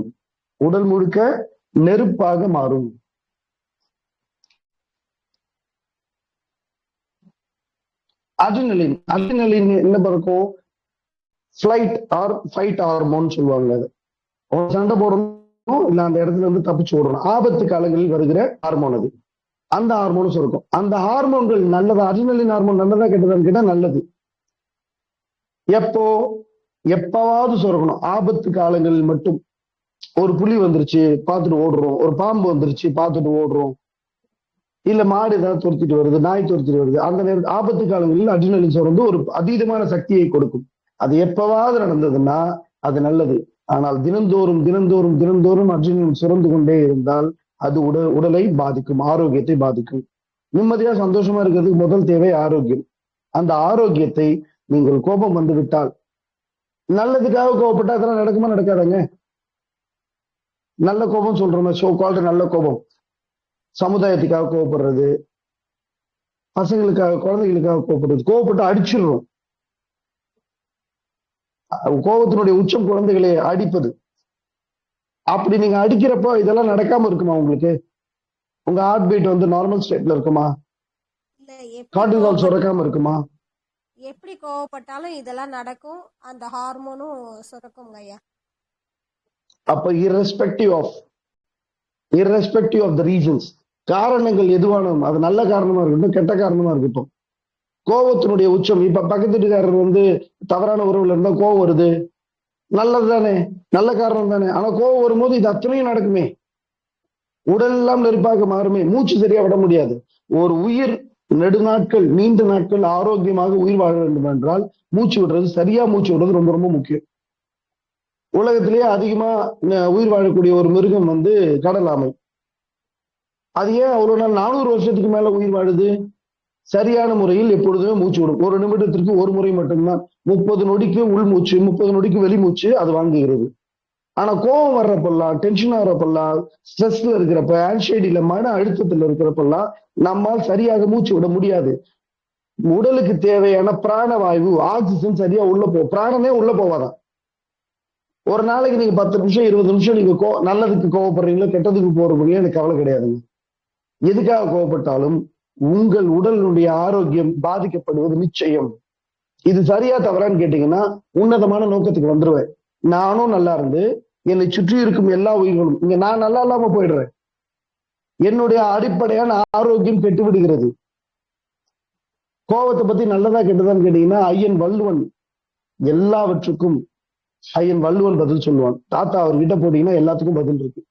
அவர் கோபத்தை பத்தி பேசியிருக்காரு, 2000 வருஷத்துக்கு முன்னாடி பேசியிருக்காரு. சொல்யூஷன்ஸ் கொடுத்துருக்காரு அவரே. நம்ம வாழ்க்கையில கொண்டு வர்றது ஏன் கொண்டு வர முடியல அப்படின்னு கேட்டீங்கன்னா அதை அறிவாகவே வைத்துக் கொண்டு இருக்கிறோம். அறிவு வாழ்க்கையை மாற்றாது. கோபத்திற்கான அத்தனை விஷயங்களும் வள்ளுவன் பேசியிருக்கிறான். அவ்வை பாட்டி பேசியிருக்கிறான். சினமென்னும் சேர்ந்தாரை கொல்லி, சினமென்னும் சேர்ந்தாரை கொல்லி. சினத்தை என்று நீங்கள் சேர்கிறீர்களோ அது நல்லதுக்காக வந்தாலும் சரி கெட்டதுக்காக வந்தாலும் சரி, சினம் என்பது உங்கள் உள்ளத்தில் வந்துவிட்டால் உங்கள் உடலை அது கொல்லிக்கட்டையாக மாறி எரித்து விடும். நிச்சயமா அதை எக்ஸ்பிரஸ் பண்றீங்களோ இல்லையோ, உள்ளுக்குள்ள வச்சுக்கிறீங்களோ இல்லையோ, கண்ட்ரோல் பண்றீங்களா, என்ன வேணா பண்ணுங்க, அது உங்களை அழிப்பது நிச்சயம். சினம் என்னும் சேர்ந்தாரை கொல்லி. அதோடு நின்று விடுமா? அதோடு நின்று போயிருமா? கிடையாது. ஒருவேளை நீங்க எக்ஸ்பிரஸ் பண்ணீங்க, ரியாக்ட் பண்றது, எக்ஸ்பிரஸ் பண்றது வேற, ரியாக்ட் பண்ணும். கோவத்துல ரியாக்ட் பண்ணும்போது கத்துறது, தவறான வார்த்தைகளை விடுறது, இல்ல ஒரு அடி அடிச்சிடுறது, மனைவி அடிக்கிறது, கணவன் அடிக்கிறது, குழந்தைகளை அடிப்பது, இது கோபத்தில் மட்டுமே நடக்கக்கூடிய ஒரு செயல். இது நடந்துருச்சுன்னா என்ன பண்றது? அப்போ சுற்றத்தவர்களையும் குடும்பத்தவர்களையும் அது பாதிக்கும். வள்ளுவன் அடுத்த விஷயத்துக்கு போறான். சினம் என்னும் சேர்ந்தாரை கொல்லி, இனம் என்னும் ஏம புனைய சுடும். அவர் எவருக்கெல்லாம் கோபம் வருகிறதோ அவர்களுக்கு இனமாக எவரெல்லாம் இருக்கிறார்களோ அவர்களையும் அது பாதித்து விடும். இனம் என்னும் ஏம புனைய சுடும். இனத்தையும் அது சுட்டு விடும், கொல்லிக்கட்டையாக எரியும். இது நல்ல கோபம் கெட்ட கோபம் எனக்கு கவலை கிடையாது. இது நான் சொல்வதல்ல, ஐயன் வள்ளுவன் சொல்வது. அவன் நல்ல கோபம் கெட்ட கோபம் இருந்ததுன்னா அதையும் சொல்லியிருப்பான். சினமென்னும் சேர்ந்தாரை கொல்லி, இனமென்னும் ஏம புனைய சுடும். இது எல்லாருக்குமே தெரியும். நல்லதுக்காக கோவப்பட்டீங்கன்னா கூட ஹார்ட் பீட் அதிகமாகும், கார்டிசால் சுரக்கும், அட்ரினலின் சுரக்கும், மூச்சு விட முடியாது, தெளிவா முடிவெடுக்க முடியாது. நல்லதுக்காக கோவப்பட்டீங்கன்னா கூட நீங்க தப்பா பேசி அதனால பெரிய பிரச்சனை நடந்துரும். எந்த நோக்கத்துக்காக நீங்கள் செல்கிறீர்களோ அந்த நோக்கம் நிறைவேறாது. அப்ப கோபம் வரும்பொழுது எந்த விதத்திலும் அது கோபத்துக்கும் வீரத்துக்கும் எந்த சம்மந்தமும் கிடையாதுங்க. ஒருத்தனை அடிச்சு தள்ளுறது வீரம்னா அவனை தூக்கி விடுறதுதான் பெரிய வீரம். அடிச்சு தள்ளுறது வீரமே கிடையாது. ஒருத்தனை தூக்கி விட. அப்ப கோபம் என்பது சில பேர் சொல்லுவாங்க, சார் என் வீரம் சார், ஆம்பளை சார், நானு இந்த விஷயம் சார், நான் இந்த குளம் சார், நான் இந்த விஷயம் சார், மீசை முறுக்கிட்டு நிறைய பேர் சொல்லியிருக்காங்க என்கிட்ட. ஆனால் ஒவ்வொரு நாளும் அவர்கள் உடத்திற்கு, அவர்களுடைய உள்ளத்திற்கும் ஆரோக்கியத்திற்கும் கேவலமான கொடுமையை அவர்கள் செய்து கொண்டிருக்கிறார்கள்னு அவங்களுக்கே தெரிய மாட்டேங்குது. சரி, அவை பாட்டிக்கு வருவோம். அவை பாட்டி சொல்லியிருக்காங்க, கோபம் சரியாகணும்னா என்ன பண்ணணுங்க? கோபம் வந்துருச்சு, கோபம் அடங்கணும். கோபம் அடங்கணும்னா என்ன பண்ணணும்? சங்கீதா மேடம், எவ்வளவு நேரத்துல முடிக்கணும்னு ஏதாவது சொல்ல முடியுமா எனக்கு? நீங்க பேசுங்க ஐயா, இந்த டாபிக் முடியற அளவுக்கு பேசுங்க. ஒரு 1 hour பேசலாம். ஆக்சுவலா டைம் ஒரு 5 to 10 minutes. மேக்ஸிமம் 9:15 வரைக்கும் எடுத்துக்கலாமா? சரிங்க ஐயா. சரிங்க, முடிக்கிற அளவுக்கு முடிக்குவோம். அப்படி இல்லைன்னா இன்னொரு செஷன் நம்ம கண்டினியூ பண்ணிப்போம் நம்ம. ஓகேங்க. சரிங்களா? Okay okay.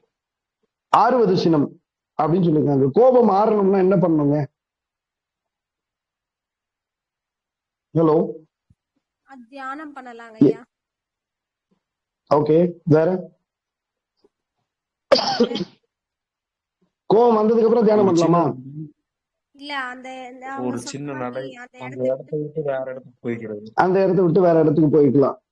பண்ண முடியுதாங்க. அமைதியா இருந்துடலாம் சார்.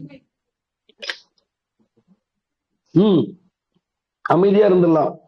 இதெல்லாம் எனக்கு ரொம்ப நல்லா புரியுதுங்க. அமைதியா இருந்துடலாம், தண்ணி குடிக்கலாம், 1 2 3 எண்ணலாம், அந்த இடத்த விட்டு போயிடலாம். இதெல்லாம் ஆக்சுவலா செய்ய முடியலாங்க. முடியலையே. கோபம்னா என்ன? கோபம்னா என்ன சொல்றேன்? இந்த பிணைப்பு அதிகமாக இருக்கிற இடத்தில், பிணைப்பு அதிகமாக உச்ச 1 to 10 சொல்றேன் இல்லைங்களா, உங்க வாழ்க்கையே பாதிக்கிற அளவுக்கு உங்கள் உறவுகளில் இருக்கும் பிரச்சனைகளால், அதாவது 3வது வீட்டுல பிரச்சனைங்க, நான் கோபமே பண்ணலைங்க, அது வேற, அதெல்லாம் வர, அதெல்லாம் சும்மா. ஒருத்தர் சொன்னாரு, நேரடியா சில பாதிக்கிறேன் கோபம் சார். நேரடியாக பாதிக்கும் பொழுது உங்களால் இந்த 1 2 3 என்றது அந்த இடத்தை விட்டு போறது, என் கணவன் மனைவியும் சண்டைங்க, பெரிய சண்டைங்க, ஏதோ ஒரு விஷயத்துக்கு அந்த இடத்தை விட்டு போயிட்டீங்க. கணவன் வந்து அந்த இடத்தை விட்டு எதுவுமே பேசாம போயிடுறாரு. மனைவியோட கோபம் என்னவாகும்? அவங்களுக்கு இன்னும் அதிகமாகிடும். அந்த இடத்துல அதிகரிக்கும். பயங்கரமா உச்சத்துக்கு போய் சட்டையை பிடிச்சி மனுஷி ஒருத்தர் நின்று பேசிட்டு இருக்க, மனுஷியாவே தெரியலையா உனக்கு? கேட்பாங்களா கேட்க மாட்டாங்களா? கண்டிப்பா கேட்பாங்க. அப்ப எப்படிங்க அந்த இடத்தை விட்டு நகர்ந்து விடுவது கோபத்தை தணித்து விடும்? எத்தனை பேர் மனசாட்சி தொட்டு சொல்லுங்க, உங்களுக்கு உங்கள் குடும்பம் உங்களை நேரடியாக பாதிக்கின்ற விதத்தில் கோபம் வரும்போது எத்தனை பேர் தண்ணி குடிக்கலாம்னு சொல்லிட்டு போய் தண்ணி குடிச்சிருக்கீங்க? எத்தனை பேர் 1 2 3 என்ன இருக்கீங்க? எதுவும் பண்ண முடியாதுங்க அந்த டைம்ல. ஆழ்ந்த மூச்சு எடுத்தா கோபம் குறையும், உண்மைதான். ஆனா கோபம் உச்சத்தில் இருக்கும்போது 10, அதான் ஒருத்தர் சொன்னாரு, சார் என் பாக்கெட்ல இருந்து என் பையன் 500 ரூபாய் எடுத்துட்டா சார், எனக்கு கோபமே வரல சார், ஆழ்ந்த மூச்சு எடுத்தா சார், 500 ரூபாய் பிரச்சனையே இல்லைங்க. நான் பேசுறது அந்த உச்சத்தில் 1 to 10 சொல்றேன் இல்லைங்களா, வாழ்க்கையை நேரடியாக பெரிய அளவில் பாதிக்கிற அளவுக்கு வருகிற அந்த கோபம் 8 9 10, அதுதான் வாழ்க்கை பெருசா. அப்போ உங்களால மூச்சு இழுத்து விட முடியுமா? எனக்கு ரொம்ப கோபம் வந்துச்சு, மூச்சு இழுத்து விடலாம், தண்ணி குடிச்சிடலாம், 1 2 3 100ல இருந்து ரிவர்ஸ்ல எண்ணலாம், யாரால பண்ண முடியும்? உண்மை சொல்லுங்க. வாய்ப்பே இல்லை சார். அப்ப எதுக்குங்க இதெல்லாம் சொல்யூஷன்ஸ் இன்னும் பேசிக்கிட்டே இருக்கோம்? நம்ம இதெல்லாம் சொல்யூஷன்ஸே கிடையாது. மனைவிக்கும் கணவனுக்கும் பெரிய பிரச்சனை. மாமனார் நடுவில் வந்தாரு, இவர் சொல்லிட்டே இருந்தாரு 1 2 3 எண்ணலாம் சார், மூச்சு விடலாம் சார், ஒர்க் அவுட் ஆகணும். மாமனார் ஓங்கி அரைச்சிட்டு வந்துட்டாரு. நீதிமன்றத்துல நிக்கிறாங்க, என்ன சார் 1 2 1 என்ன சார்? ஒத்துக்கிறேன் சார். ஏனென்றால் உங்கள் கோபம் மட்டுமல்ல, எந்த ஒரு உணர்வும் உச்சத்திற்கு போகும்போது உங்கள் புத்தி காணாமல் போய்விடும், உங்களுடைய அறிவு காணாமல் போய்விடும். ஆத்திரக்காரனுக்கு புத்தி மட்டு. தமிழில் கூறாத வாழ்வியல்கள் எதுவுமே கிடையாது, அதெல்லாம் அறிவாவே விட்டுட்டோம். ஆத்திரக்காரனுக்கு புத்தி மட்டு, பதறிய காரியம் சிதறும். அறிவே இல்லாத போனப்ப எப்படி யோசிக்க முடியும்? தண்ணி குடிக்கிறது 1 2 3ன்றது, மூச்சு விடுறது எது ஞாபகம் வரும்? அறிவு இல்லாம போய் தானே கெட்ட கெட்ட வார்த்தையா திட்டுறோம். அறிவு இல்லாம போய் தானே குழந்தைகளை அடிச்சுட்டு அடுத்த நிமிஷத்துல உட்காந்து குழந்தை எப்படி போட்டு அடிச்சுட்டுமே, நல்ல விதமா சொல்லி இருக்கலாமே, பாவம் பச்சை குழந்தை அடிச்சுட்டுமே, 2 நாள் உட்காந்து அழுகிறோமே. குழந்தை கண்ணுல தண்ணி வரும்போது மனசுல ரத்தம் வருது, அடிக்க கூடாதுன்னு நினைக்கிறோமே, மறுபடியும் அடிக்கிறோமே. ஏன்? இந்த கோபம் என்பது ஆழ் மனத்தில் உருவாவது, உணர்ச்சிகள் சம்பந்தப்பட்டது. உணர்வுகள் எல்லாம் ஆழ் மனம் சார்ந்தது, அறிவுகள் எல்லாம் புத்தியை சார்ந்தது, மேல் மனம் கான்சியஸ் மைண்ட் சார்ந்தது. எங்க காரணம் எங்க இருக்குதோ அங்கதான் இருக்கும் இடத்தை விட்டு இல்லாத இடம் தேடி எங்கெங்கோ அலைகின்றான் ஞானத்தங்கமே. அது எங்க இருக்கு? ஆழ்மனத்துல இருக்கு. உணர்வுகள் எல்லாம் ஆழ்மனம் சார்ந்தது, அறிவு மேல் மனம் சார்ந்தது, கான்சியஸ் மைண்ட் சார்ந்தது, லாஜிக்கல் மைண்ட். ஒரு லாஜிக்கல் மைண்ட்ல இருந்து நீங்க ஆழ்மனத்தில் இருக்கும் உணர்வுகளை கையாளவே முடியாது. கோபத்தை கண்ட்ரோல் பண்ணணுமா? நிச்சயமா கண்ட்ரோல் பண்ணக்கூடாது. கண்ட்ரோல்ங்கிற வார்த்தையே எனக்கு பிடிக்காத வார்த்தை. கோபத்தை மட்டும் கிடையாது, யாரையாவது கண்ட்ரோல் பண்ணலாமாங்க? ஹலோ, யாரையாவது கண்ட்ரோல் பண்ணலாமா? இல்ல, முடியாதா? முடியுமா? முடியும். ஒரு உயர் அதிகாரி இன்ஸ்பெக்டரா இருந்தாருன்னா கான்ஸ்டபிளை கண்ட்ரோல் பண்ண முடியும், எஸ்ஐ கண்ட்ரோல் பண்ண முடியும், ஹெட் மாஸ்டரா இருந்தாருன்னா டீச்சரை கண்ட்ரோல் பண்ண முடியும்.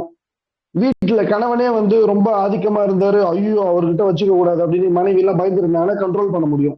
கண்ட்ரோல் பண்ணலாமா கூடாதான்னு கேக்குறேன்.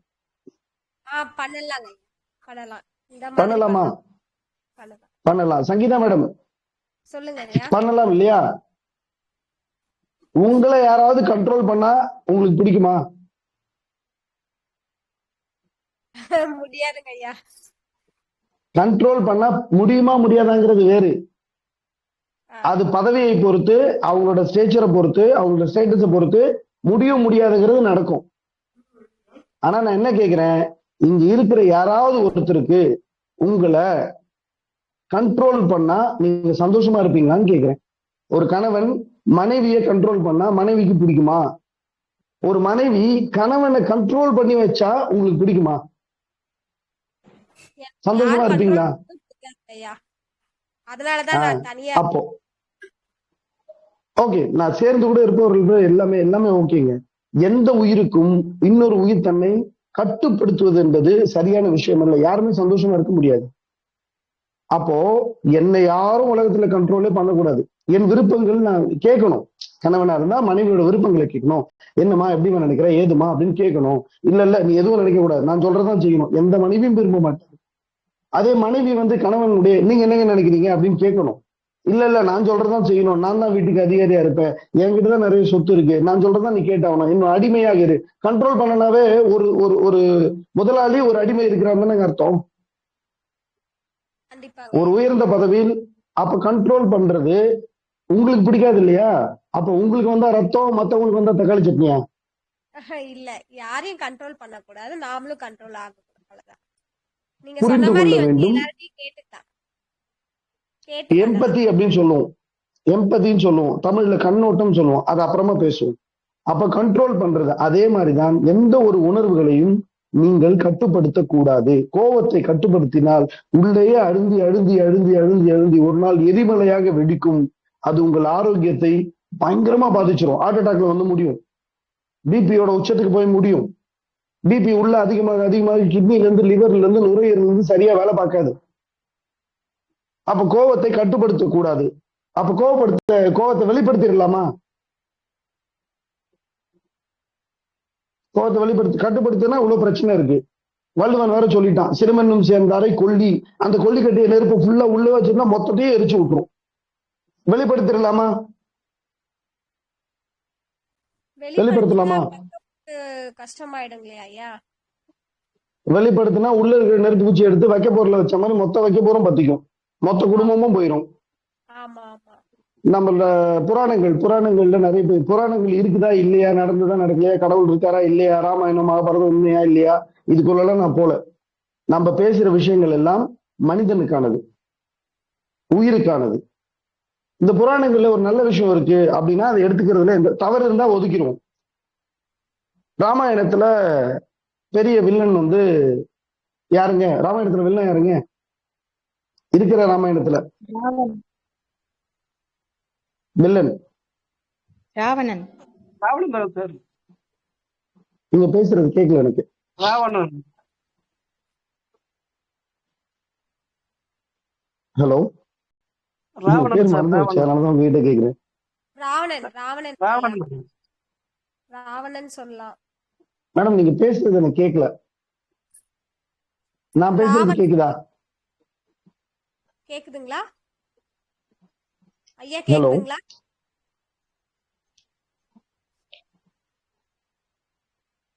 கேக்குதுங்களா?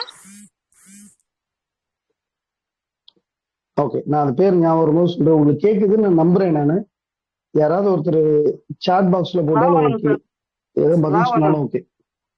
நீங்க பேசுறது எதுவுமே எனக்கு கேட்கல.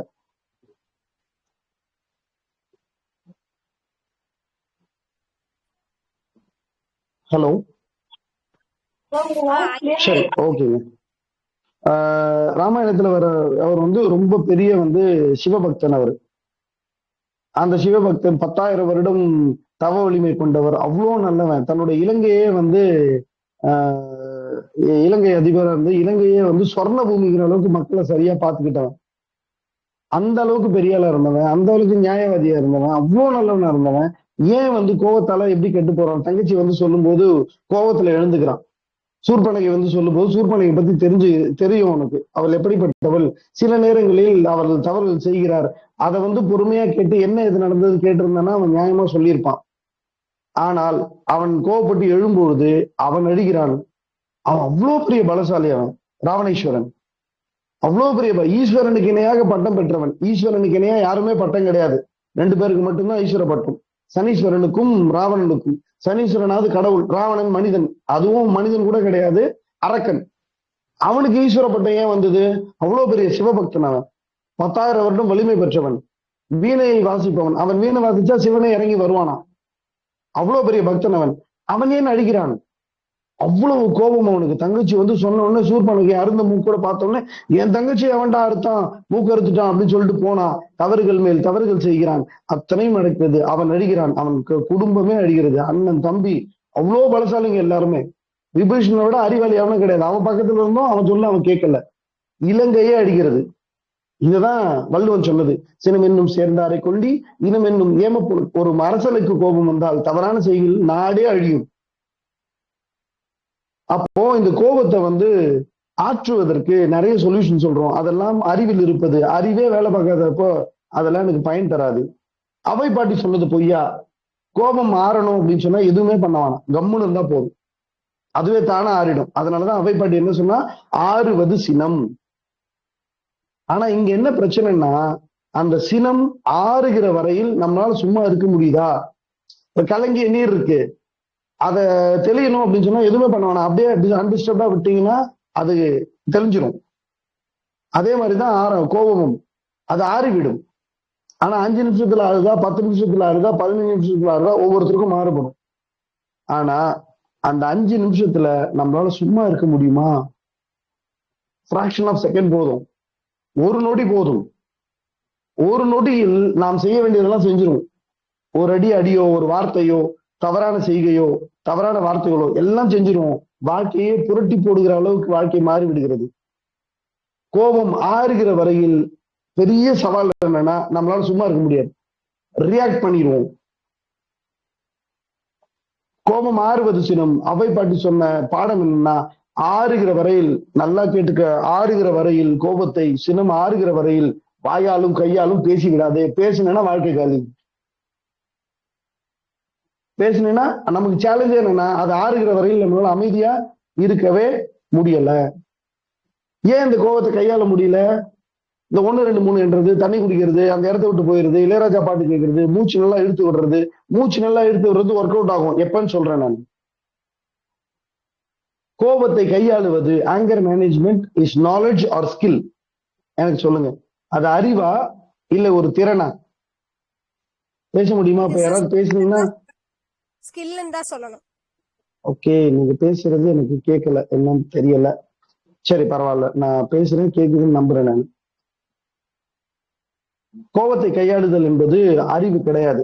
கோபத்தை கையாளுதல் என்பது ஒரு திறன். It is a skill. நாலேஜுக்கும் ஸ்கில்லுக்கும் வித்தியாசம் என்னன்னா, நாலேஜ் தெரிந்து கொள்வது, புரிந்து கொள்வது. ஆனால் திறன் என்பது பழகுவது.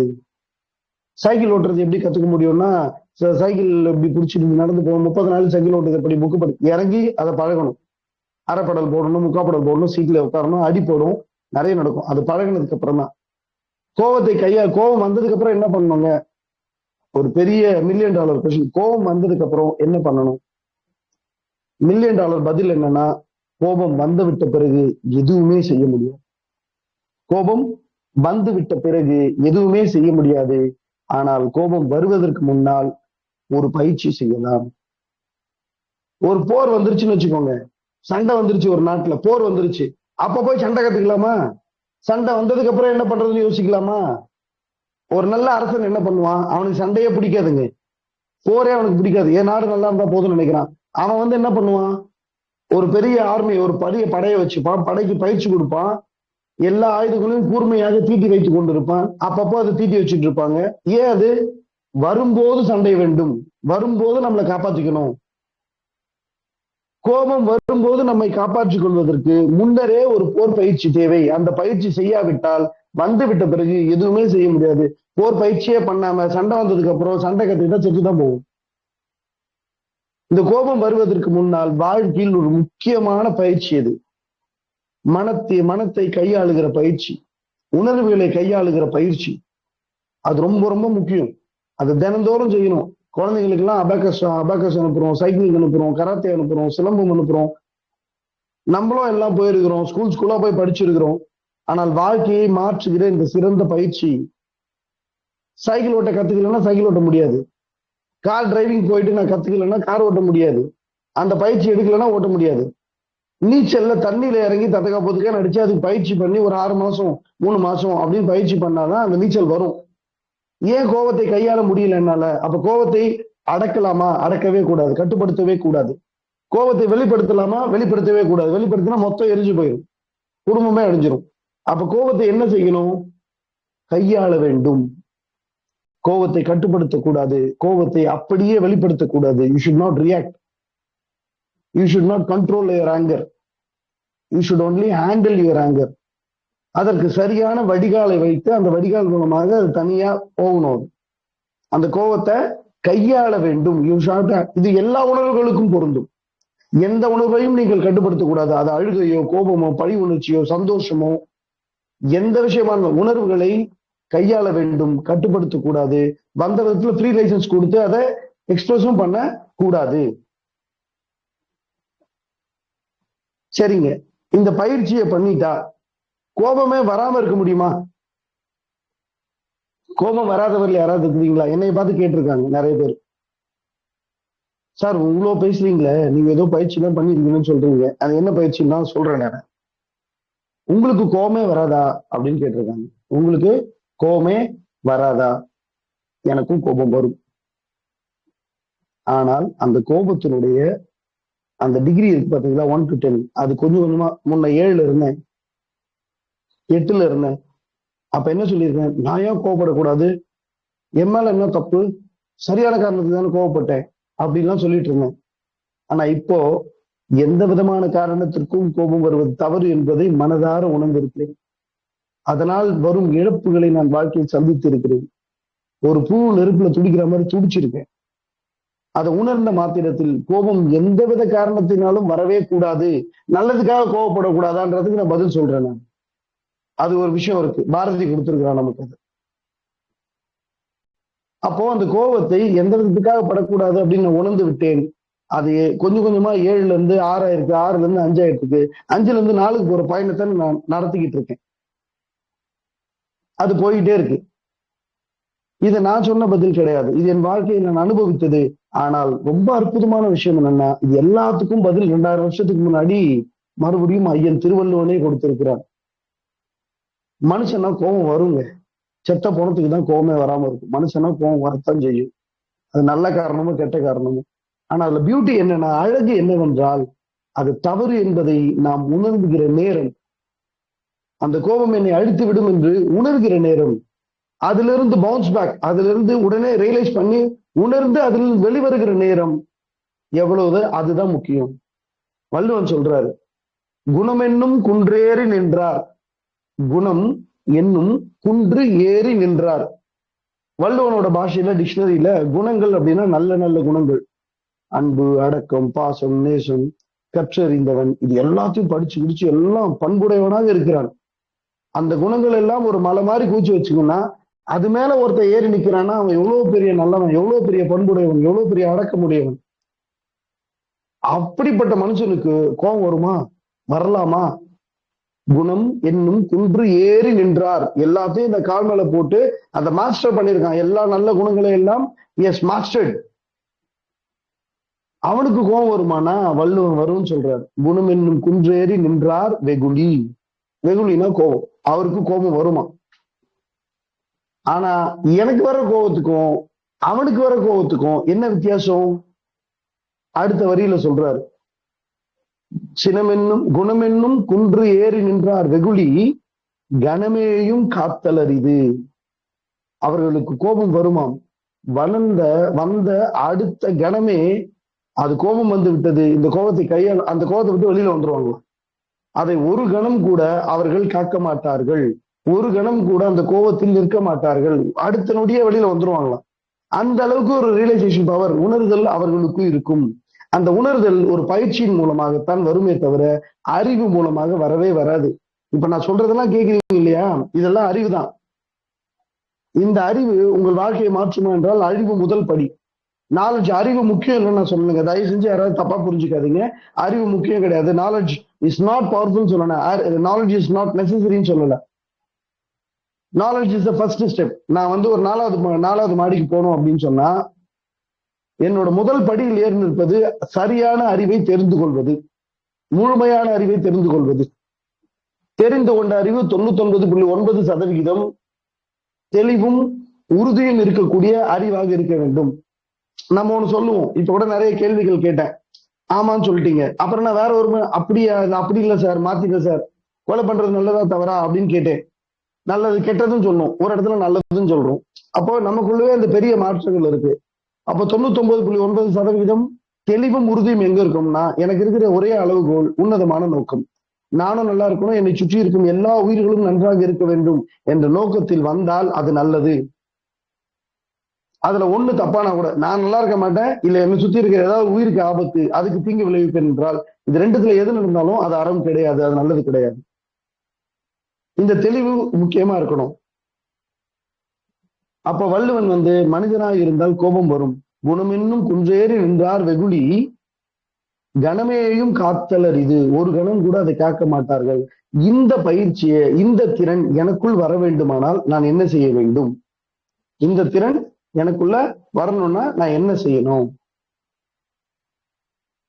நிறைய சொல்யூஷன்ஸ் ஏற்கனவே பார்த்துட்டோங்க.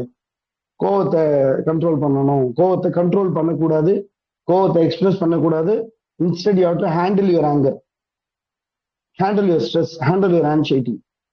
கோவத்தை கட்டுப்படுத்தக்கூடாது, வெளிப்படுத்தவும் கூடாது.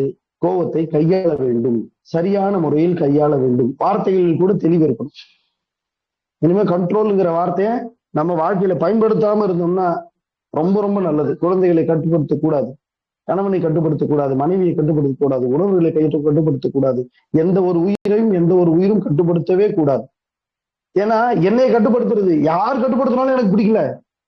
எங்க அப்பா, எங்க அம்மா, என் கணவன், என் மனைவி, என் குழந்தை யாருமே என்னை கட்டுப்படுத்தினா எனக்கு பிடிக்கல. அதை போய் மற்றவங்க மேல எப்படி திணிக்க முடியும் உங்களால? வடிவேலோட டயலாக் ரொம்ப சூப்பரா இருக்கும். உனக்கு வந்த ரத்தம் மற்றவங்களுக்கு வந்தா தக்காளி சட்னியா? எம்பத்தியோட சூப்பரான டெபினிஷன் வடிவேல கொடுத்துருக்காரு. எம்பத்தி டெபினிஷன் வள்ளுவனும் கொடுத்துருக்கான். அதை இன்னொரு நாள் பார்ப்போம். அப்போ சொல்யூஷன் தான் என்ன சார்? எல்லாத்தையும் பேசிட்டோம். அப்போ சொல்யூஷன் தான் என்ன இருக்கு? இதனுடைய ஒரே ஒரு இந்த உடலை ஆரோக்கியமாக்குவதற்கு நிறைய பயிற்சிகள் இருக்கு. நடக்கலாம், ஓடலாம், ஸ்விம்மிங் போகலாம், யோகா பண்ணலாம், ரன்னிங் போகலாம், ஜூம்பா டான்ஸ் ஆடலாம், என்ன வேணா பண்ணலாம், ஜாகிங் போகலாம். நிறைய பயிற்சிகள் இருக்கு உடலை ஆரோக்கியமாக்குவதற்கு. ஆனால் மனத்தை கையாளுவதற்கு ஒரே ஒரு பயிற்சி தான் தியானம். ஆனா தியானம் அப்படிங்கிறது இப்ப ஈவினிங் கூட இதே குரூப்ல தியானத்தை பத்தின ஒரு பயிற்சி போச்சு. நான் அட்டன் பண்ணணும்னு நினைச்சேன், நான் அட்டன் பண்ணல. ஆடியோ ரெக்கார்டிங் கேட்கிறேன் நான். ஆனா தியானம் அப்படிங்கறத முழுமையா சரியாக புரிந்து கொண்டோமா, சரியான பயிற்சி செய்கிறோமா? தியானம் என்பது எண்ணங்களை கையாளுவதற்கு, மனத்தை கையாளுவதற்கு, உணர்வுகளை கையாளுவதற்கான ஒரு சிறந்த பயிற்சி.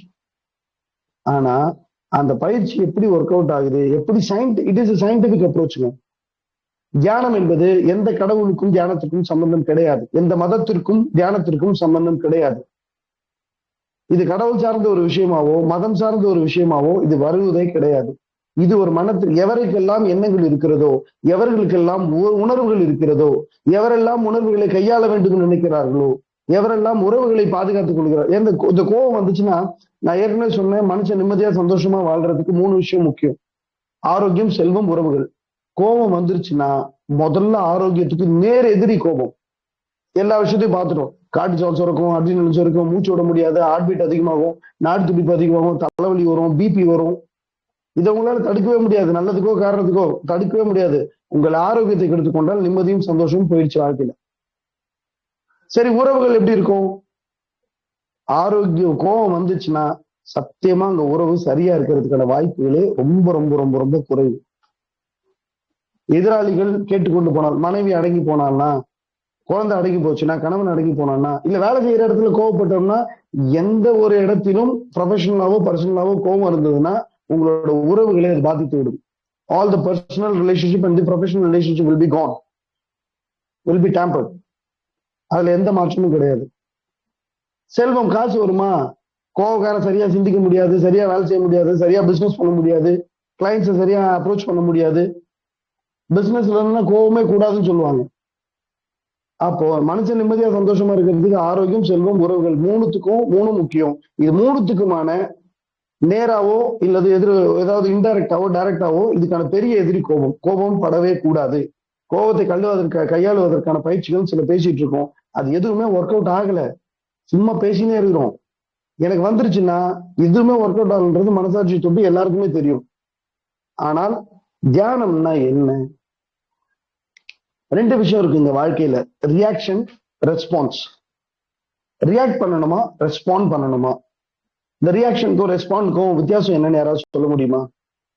பேசுங்க, கேக்குதான்னு பாக்குறேன். யாராவது ஒருத்தர் பதில். ரியாக்ஷன் என்ன, ரெஸ்பாண்ட் என்ன? ஐயா கேக்குதுங்களா? ஓகே. ரியாக்ஷன் அப்படின்னு சொன்னா உணர்ச்சியின் வேகத்தில், கோபத்திலேயோ வெறுப்பிலேயோ பழி உணர்ச்சியிலையோ ஏதாவது ஒரு உணர்ச்சியின் வேகத்தில் அதனுடைய பிரதிபலனை யோசிக்காமல், அதனால என்ன நடக்க போகுது அப்படின்னு யோசிக்காம, கான்சிக்வன்சஸை பத்தி திங்க் பண்ணாம நம்ம செய்யற விஷயங்கள் ரியாக்ஷன். எந்த விதத்துக்கும் பொறுப்பேற்றுக்க மாட்டோம். அதனால நடக்கிற எந்த விதத்துக்கும் எந்த விஷயங்களுக்கும் பொறுப்பேற்றுக்க மாட்டோம்.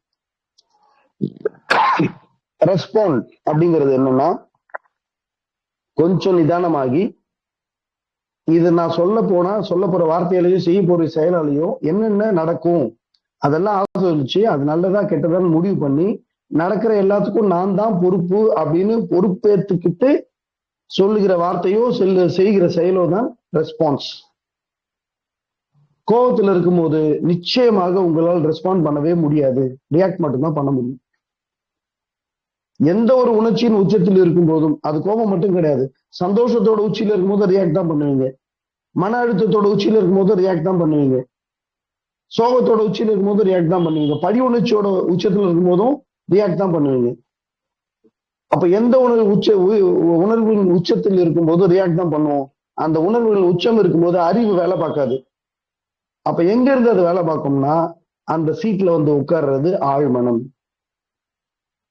ஏன் நம்ம கோவப்பட்டாவே கத்துறோம்? குழந்தை வந்து கோவப்படுதுன்னு வச்சுக்கோங்களேன். ஒரு 10 வயசு குழந்தை கோவப்பட்டு பேசுதுன்னா அம்மா போய் இல்ல அப்பா போய் சொல்றாங்க, கோவப்பட்டீங்கன்னா பிச்சு போடுவேன். என்ன நீ அவ்வளவு கோவப்படுற, நீ உன் வயசு என்ன? கோவப்படக்கூடாதுங்கிறதையே நம்ம கோவப்பட்டு தான் சொல்றோம். கத்தக்கூடாது அப்படிங்கிறத அந்த குழந்தைக்கு மேல குரலை உயர்த்தி நீங்க கத்துவீங்க. இது சின்ன வயசுல இருந்து குழந்தைகளுக்கு பாடமாக புகட்டப்படுகிறது. கோவப்பட்டா கோவப்படணும், கத்தனா மேல கத்தணும், அடங்கிடுவாங்க அப்படிங்கிற விஷயம் பழக்கப்படுத்தப்படுகிறது. இது ஆழ்மனத்தில் குழந்தைகளோட மனத்துல போய் பதியுது. அப்படிதான் உங்க மனத்துல என் மனத்துலயும் பதிஞ்சிருக்கு. அதை தான் நம்ம செஞ்சுட்டு இருக்கோம். யாரு கோவப்பட்டாலும் கத்துறோம். அவங்க கத்தனா அதுக்கு மேல கத்துறோம், அடிச்சா திருப்பி அடிக்கணும். இதுதான் மனுஷனுடைய பெரும்பாலான சமுதாயத்தில் இருக்கிறது. ஆனா வள்ளுவன் சொல்லியிருக்கிறானே, கெட்டது பண்ணாலும் நல்லது பண்ணணும், இன்னா செய்தாரை ஒருத்தல் அவர் நான நன்மையும் செய்து விடல். கோபம் தப்புடா, எந்த விதத்துலயும் அது கிடையாது. சரிங்க, சமுதாயத்துக்காக கோவப்படுறேன்னா, சமுதாயத்துக்காக நல்ல விஷயத்துக்காக நான் கோவப்படுறேன் அப்படின்னு சொன்னேன்னா அதற்கு பதில் தான் பாரதி. ரௌத்ரம் பழகு, ரொம்ப அழகா சொல்லியிருக்கான். ரௌத்ரம்னா என்னன்னு சொல்லிட்டு நான் அடுத்த விஷயத்துல சொல்றேன். நல்லதுக்காகவும் கோவப்படக்கூடாது, கெட்டதுக்காகவும் கோவப்படக்கூடாது. ரௌத்ரமும் கோபமும் முற்றிலும் வித்தியாசமானது. மலைக்கும் மடுவுக்கும் உள்ள வித்தியாசம். கோபம் வந்து மலைன்னா, கோபம் வந்து மடுன்னா, ரௌத்ரம் வந்து மலை. அவ்வளவு வித்தியாசம் இருக்கு. பாரதி கோவக்காரன் சொல்லுவாங்க. பாரதி கோவக்காரன் மீசோலாம் அப்படியே கண்ணெல்லாம் விரிச்சு வச்சு ஒரு முண்டாசு போட்டு கண்ணை வந்து கோபமா போட்டுட்டா அது பாரதி. பாரதி கோவக்காரன் கிடையவே கிடையாது. பாரதி கோவக்காரன் கிடையவே கிடையாது. அவன் ரௌத்ரம் பழகியவன். ரௌத்ரத்தை தெரிஞ்சுக்கலாமா? தெரிஞ்சுக்கிறதும் புரிஞ்சுக்கிறதும் வாழ்க்கையை மாத்தாதுன்னு பாரதி அன்னைக்கே உணர்ந்து இருக்கிறான். அதனாலதான் ரௌத்ரத்தை பழக பழக பழக பழக அது திறனாக மாறும். ஆழ்மனத்தில் போய் சேர்ந்து விடும். எதையெல்லாம் நீங்கள் பழகுகிறீர்களோ, எதையெல்லாம் நெடுந்தாலும் பழகுகிறீர்களோ அதுவெல்லாம் ஆழ்மனத்தில் போய் சேர்ந்து விடும். உங்கள் திறனாக மாறும், உங்கள் இயல்பாக மாறிவிடும். அது இயல்பாகவே அது வாழ்க்கையில் மாறும். சோ கோபத்தை புத்தியில இல்லாம ஆழ்மனத்தை வைத்து கையாள வேண்டும். ஒரு சொல்யூஷன், நான் இப்ப சிம்பிளான சொல்யூஷன் ஒண்ணு கொடுக்குறேன். என்ன அப்படின்னு கேட்டீங்கன்னா, ஒரு நொடி தாமதம். இந்த தியானத்தை பத்தி முழுசா பேசணும் அப்படின்னு சொன்னா நான் அதோட டெபினிஷன் நான் கொடுத்துட்றேன். இப்ப ரொம்ப டைம் ஆயிடுச்சு, 9:23 ஆயிடுச்சு. இன்னும் ஒரு 2-3 நிமிஷத்துல நான் முடிச்சிடறேன். ஒரு நொடி தாமதம் அப்படின்னு ஒண்ணு இருக்கு. என்னன்னு கேட்டீங்கன்னா, இது கோபம் வந்ததுக்கு அப்புறம் கிடையாது. இதை ஒவ்வொரு நாளும் நீங்கள் பழக வேண்டும். என்ன, யாராவது ஒருத்தர் சொல்றாங்க அப்படின்னா, ஏதாவது ரிப்ளை பண்றதுக்கு முன்னாடி, ஏதாவது ரெஸ்பாண்ட் பண்றதுக்கு முன்னாடி ஒரு நொடி ஆலோசியுங்கள். ஒரு நொடி ஆலோசியுங்கள். இதை சொல்லலாமா, சொன்னா என்ன நடக்கும் யோசிச்சுட்டு, அது அப்படி ஃபிராக்ஷன் ஆஃப் செகண்ட்ல அது நடக்கும். பழக பழக பழக அது அற்புதமாக வரும். ஒரு நொடி யோசிக்கும் பொழுது இதை சொல்லலாமா வேணாமா, அந்த வார்த்தையால் என்ன நடக்கும் யோசிச்சுட்டு பேசுங்க. ஒரு நொடி என்பது அப்படியே நிறுத்தி அப்படியே ஸ்பான்டேனியஸா வரும். அது இந்த மனசுக்குள்ள யோசிக்க யோசிக்க யோசிக்க இது 2 மாசம் 3 மாசம் 6 மாசம் 1 வருஷம் பழகலாமா, பழகலாம். இத பழக பழக பழக பழக பழக இது ஆழ்மனத்தில் போய் சேரும். ஆழ்மனத்தில் போய் சேரும் பொழுது ஒருவேளை கோபம் வரும்போது உங்கள் ஆழ்மனம் தானாக ஒரு நொடி யோசிக்கும். இது ரொம்ப சிம்பிள் அண்ட் ப்ரூவன் டெஸ்ட். ஆனா எல்லா உணர்வுகளையும் சூப்பரா ஆழ்மனத்துல இருந்து ஒரு ஃபிளைட் ஓட்டிட்டு போறாங்க. ஃபிளைட் ஓட்டிட்டு போது மேனுவல் மோட்ல பைலட் ஓட்டுவாரு. ஆனா ஆட்டோ பைலட் மோட்ல போட்ட முடியுமா, போட்டுருவாங்க. ஆட்டோ பைலட் மோட்ல போட்டுட்டு ஃபிளைட் பாட்டு போயிட்டே இருக்கும். பைலட்ஸ் வேற வேலையை பார்ப்பாங்க. அந்த மாதிரி இந்த உணர்வுகளை கையாள்வதை ஆட்டோ பைலட் மோட்ல போட முடியுமா? ஏன்னா அந்த கோபத்தை கையாளுறது, பழி உணர்ச்சியை கையாளுறது, ஸ்ட்ரெஸ், ஆன்சைட்டி இதெல்லாம் கையாளுறது, சந்தோஷத்தை கூட கையாளுறத ஆட்டோ பைலட் மோட்ல போட்டோம்னா நான் வாழ்க்கையில சாதிக்கிறத பத்தி யோசிக்க முடியும். நான் வாழ்க்கையில முன்னேறத பத்தி யோசிக்க முடியும். பிசினஸை பத்தி யோசிக்க முடியும். கணவன் மனைவிகளை பத்தி யோசிக்க முடியும். குழந்தைகளை பத்தி யோசிக்க முடியும். எப்ப பாரு இதை ஹேண்டில் பண்றது. அதை விட ரொம்ப முக்கியமான விஷயங்க, கோவத்தை கையாளுறதுக்கு ட்ரிகர்ஸ் ஐடென்டிஃபை பண்ணணும்னு சொல்லுவாங்க. அது முக்கியமானதை நான் விட்டுவிட்டேன். ட்ரிகர்ஸ் ஐடென்டிஃபை பண்ணணும்னு, இந்த மாதிரி ட்ரிகர்ஸ் ஐடென்டிஃபை பண்ணணும்னு சொல்லிட்டு எனக்கு என்னோட ஒர்க் ஷாப்ல ஒருத்தர் வந்திருந்தாருங்க. அவர் சொன்னாரு, என் மனைவி மேல அதிகமா கோவம் வருங்க. சில வார்த்தைகள் சொன்னாலும் எனக்கு சுருன்னு கோவம் வந்துடும், சண்டை போட்டுருவேன், அடிச்சிருவேன். அது தப்புன்னு எனக்கு புரிஞ்சுது. ஒருத்தர் சொன்னாரு, ட்ரிகர்ஸ் கண்டுபிடிச்சிட்டு அதை தினந்தோறும் நீங்க இந்த ட்ரிகருக்கு நான் ரியாக்ட் பண்ணக்கூடாது, இந்த ட்ரிகருக்கு நான் ரியாக்ட் பண்ணக்கூடாது அப்படின்னு அதை முடிவு பண்ணிட்டோம்னா அந்த ட்ரிகருக்கு நம்ம ரியாக்ட் பண்ண மாட்டோம் அப்படின்னு அவர் சொல்லியிருந்தார். என்னங்க பண்ணீங்கன்னு கேட்டேன். அவங்க மனைவி என்ன வார்த்தையெல்லாம் சொல்லி திட்டுவாங்களோ, என்ன வார்த்தையெல்லாம் சொல்லி கோவம் வருமோ அதெல்லாம் ஒரு பேப்பர்ல எழுதிட்டார். எழுதி அவரோட பர்சனல் அல்மேரா ஒண்ணு இருக்கும், அவரோட ட்ரெஸ்லாம் அது உள்ள ஒட்டிட்டார். தினந்தோறும் ட்ரெஸ் எடுக்கும் போதெல்லாம் அது படிச்சுப்பார். இந்த வார்த்தையெல்லாம் சொன்னாங்கன்னா, இப்படி எல்லாம் பிஹேவ் பண்ணாங்கன்னா, இப்படி எல்லாம் சில விஷயங்கள் செஞ்சாங்கன்னா நான் கோவப்படக்கூடாது, கோவப்படக்கூடாது, கோவப்படக்கூடாது, கோவப்படக்கூடாதுன்னு சொல்லிட்டு அவர் கோவமே வரல. சில நாட்கள் கோவமே வரல. ஆனா கொடுமை என்ன தெரியுமா, என்றாவது மனைவி திட்டும் பொழுது மட்டும்தான் அந்த வார்த்தையை கேட்டு கோபம் வரும். அவங்க மனைவி திட்டாமலேயே தினந்தோறும் அந்த திட்டுகளை, அந்த வார்த்தைகளை மனைவி சொல்ற மாதிரியே கற்பனை பண்ணிக்கிட்டே இருக்கிறாரு. இவருக்கு கோபம் வராதது போல் அவருக்கு இருக்கிறது. அப்ப நான் அவர்கிட்ட கேட்டேன், சரிங்க இதை இத்தனை நாளா பார்த்துக்கிட்டே இருக்கீங்கல்ல, உங்களுக்கும் உங்கள் மனைவிக்குமான உறவு என்னவாயிற்று? உங்களுக்கே தெரியாம அதை விரிசல் விழுந்துகிட்டே இருக்குங்க. பொண்டாட்டி இப்படிதான் திட்டுறா திட்டுறா திட்டுறா திட்டுறா, தினமும் தினமும் தினமும் தினமும் நீங்க பார்த்துக்கிட்டே இருக்க உங்கள் கணவன் மனைவியின் உறவில் விரிசலும் பெரிதாகி கொண்டே இருக்கும். சரி, மனைவி ஒரு 10 வார்த்தை சொல்லி ட்ரிகர்ஸ், நம்ம புள்ள ஒரு 10 வார்த்தை, அப்பா ஒரு 10 வார்த்தை, அம்மா ஒரு 10 வார்த்தை, ஆபீஸ்ல மேனேஜர் எத்தனை பேருக்கு எத்தனை ட்ரிகர் ஞாபகம் வச்சுக்கிறது? நான் எப்ப வாழ்க்கையை வாழ்றது? இப்படியே ட்ரிகர்ஸ்ல எத்தனை பேர் என் வாழ்க்கையில் இருக்கிறார்கள், புதுசா வராங்க. எத்தனை பேருக்கு எத்தனை ட்ரிகர் ஞாபகம்? புத்தியில் இருந்து உங்கள் கோபத்தை கையாளவே முடியாது. ஆழ்மனத்தில் இருந்து மட்டும்தான் உங்கள் கோபத்தை கையாள முடியும். அதுதான் பெர்மனன்ட் சொல்யூஷன். அந்த பெர்மனன்ட் சொல்யூஷனை எப்படி கொண்டு வர முடியும், என்ன பண்ணலாம் அப்படிங்கிறத இன்னொரு நாளைக்கு. தியானம்னு நான் ஒரு வார்த்தை சொன்னேன். ஆனா டெஃபினிஷனை முழுசா புரிஞ்சுக்கணும். நான் ஒரு ஆக்டிவிட்டி பண்ணும்போது கேட்பேன், நான் சதுரம்னா என்ன அப்படின்னு கேட்பேன், ஸ்கொயர் அப்படின்னா என்னன்னு கேட்பேன். அவங்க என்ன பண்ணுவாங்கன்னா, 4 சமமான கோடுகள் இருந்தால் சதுரம் அப்படின்னு சொல்லுவாங்க. அந்த 4 கோடு விதவிதமா எழுதிடுவேன், கட்டமா வேற போடும், ஸ்கொயரே வரைய மாட்டேன். 4 கோடு போட்டு சதுரமான்னு கேட்பேன். படி மாதிரி போட்டுருவேன் 4 கோடையும், அது சதுரமான்னு கேட்பேன். அது சதுரம் கிடையாது. அப்போ அவங்க சொல்லுகிற விஷயங்களை வைத்து நான் வெவ்வேறு விஷயங்களை வரைகிறேன். அது எதுவுமே சதுரம் கிடையாது. 4 பக்கம் இருக்கணும், சமமா இருக்கும், ஆனா ஜாயிண்டா இருக்கும்னு சொல்லுவாங்க. ரோம்பஸை வரைஞ்சிருவேன், சாய் சதுரம். அப்ப டெஃபினிஷனை தெரிஞ்சுக்கிறது ரொம்ப ரொம்ப முக்கியம். அந்த டெஃபினிஷனை முழுசா தெரிஞ்சுக்கிட்டாதான் அந்த முழுமையான பொருள் என்னன்னு தெரியும். இல்லைன்னா அது தவறான விஷயங்களில் போய் கொண்டு விட்டு விடும். ஸ்கொயரோட டெஃபினிஷன் என்ன? It is a 2-dimensional closed figure. 2-dimensional length breadth மட்டும்தான் இருக்கும், க்ளோஸ்டா இருக்கும், ஓப்பனா இருக்காது. where all the sides are equal, where all the angle between the sides are 90 degree. எல்லா பக்கமும் சமமாக இருக்கும், இணைக்கப்பட்டு இருக்கும். ஒவ்வொரு 2 பக்கத்துக்கு நடுவில் இருக்கிற கோணம் வந்து செங்கோணமா இருக்கும் அப்படின்னு சொன்னீங்கன்னா சதுரத்தை தவிர வேற எதுவுமே வரைய முடியாது. இதுதான் டெஃபினிஷனோட அருமை. அதே மாதிரி தியானம் என்றால் என்ன என்பதை முழுமையாக உணர வேண்டும். மறுபடியும் சொல்றேன், தியானம் என்பது கடவுளுக்கும் எந்த விதமான மதத்திற்கும் எந்த விதமான சமுதாயத்திற்கும் சொந்தமானதல்ல. தியானம் என்பது எண்ணங்களை உணர்வுகளை எவ்வாறு கையாளலாம் என்கிற பயிற்சி. எவருக்கெல்லாம் எண்ணங்கள் இருக்கிறதோ, எவருக்கெல்லாம் உணர்வுகள் இருக்கிறதோ, எவரெல்லாம் இதை கையாள வேண்டும், அற்புதமான வாழ்க்கையை வாழ வேண்டும் நினைக்கிறார்களோ அவர்கள் எல்லாம் தியானம் பழக வேண்டும். தியானம் பழகினா குடும்பத்தை விட்டு போயிடுவாங்க, குடும்பத்தை பார்த்துக்க மாட்டாங்க, ஒரு மாதிரி துறவுக்கு போயிடுவாங்க. துறவு வேற, ஆன்மீகம் வேற. இதை பற்றியெல்லாம் விரிவாக இன்னொரு நாள் பேசலாம். இதோடு இப்ப என்ன பார்த்திருக்கோம், கோபத்துறவுனால அடிப்படையான காரணம் என்ன? கோபம் நல்லதா கெட்டதா? எந்த விதத்திலையும் நல்லது கிடையாது. கோபம் என்னெல்லாம் உண்டு பண்ணும், வள்ளுவன் சொன்னதெல்லாம் பார்த்தோம். அவை பாட்டி சொன்னது உண்மை. ஆறுவது சினம், ஆறுகிற வரையில் கையாலும் வாயாலும் பேசாதே. இது எல்லாத்தையும் பார்த்துட்டோம்.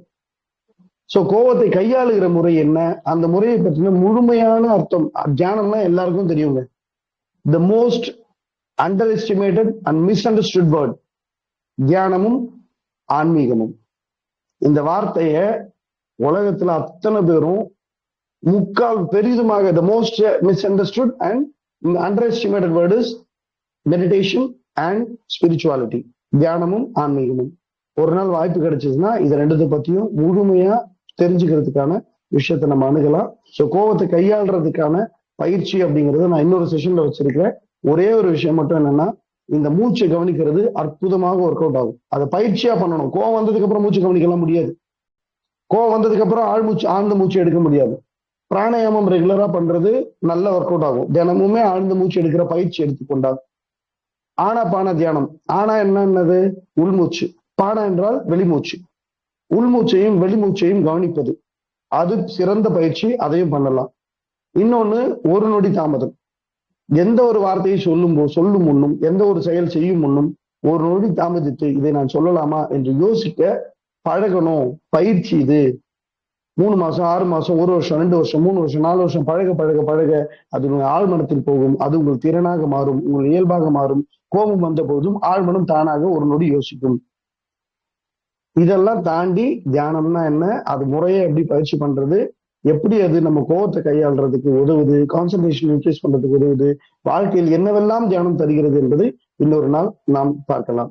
இத்துடன் இந்த கோபத்தை பத்தின அனுபவ பயிற்சியை நான் முடிச்சுக்கிறேன். நன்றி, வணக்கம். Over to Sangeetha madam.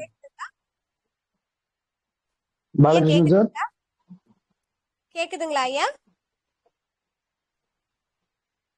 Hello, நீங்க பேசுறது எனக்கு கேட்கல.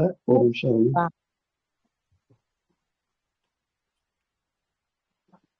ஐயா கேக்குதுங்களா?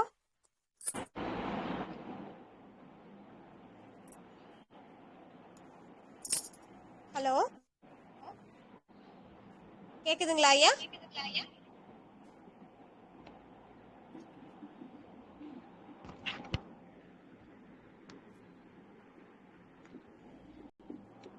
சார் கேக்குதுங்களா? கேக்குதுங்க ஐயா. உங்களுக்கு கேக்குதுங்களா?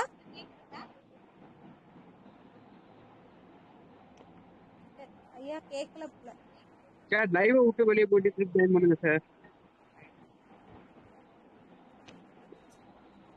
திருப்பி ரீஜாயின் பண்ணுங்க.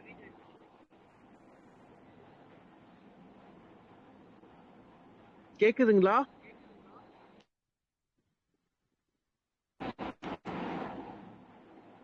சார் கேக்குதுங்களா? சார் கேக்குதா? நாம பேசுறது கேட்கல போலாங்க ஐயா. முன்னாடி கேட்டுட்டு இருக்கோம்.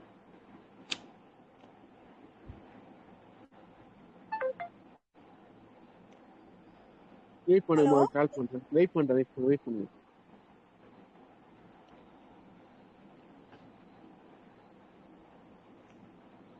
மேடம், ஹோப்ஃபுல்லி நான் பேசுறது உங்களுக்கு கேட்குதுன்னு நினைக்கிறேன். நீங்க பேசுறது எதுவுமே எனக்கு கேட்கல. என்ன பிரச்சனைன்னு தெரியல.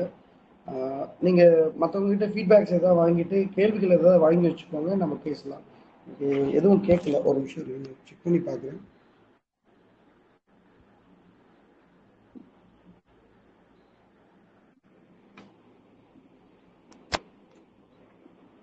சரி, ஓகே, தேங்க்யூ. சார் கேக்குதுங்களா?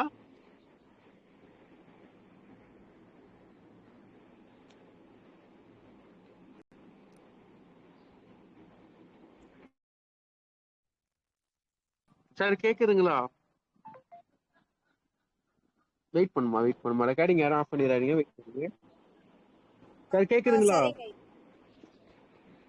சார் கேக்குதா?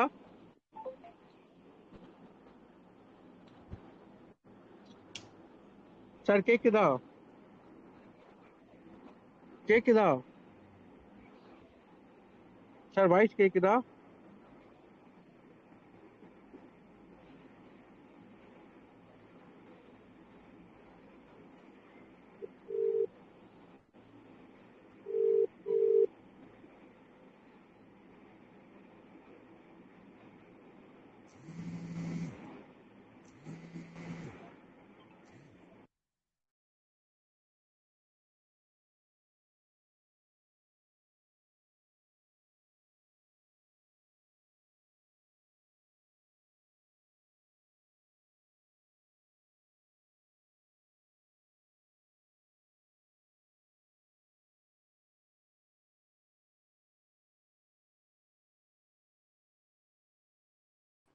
சரி, ஓகே, ரெக்கார்டிங் ஆஃப் பண்ணிடுறேன்.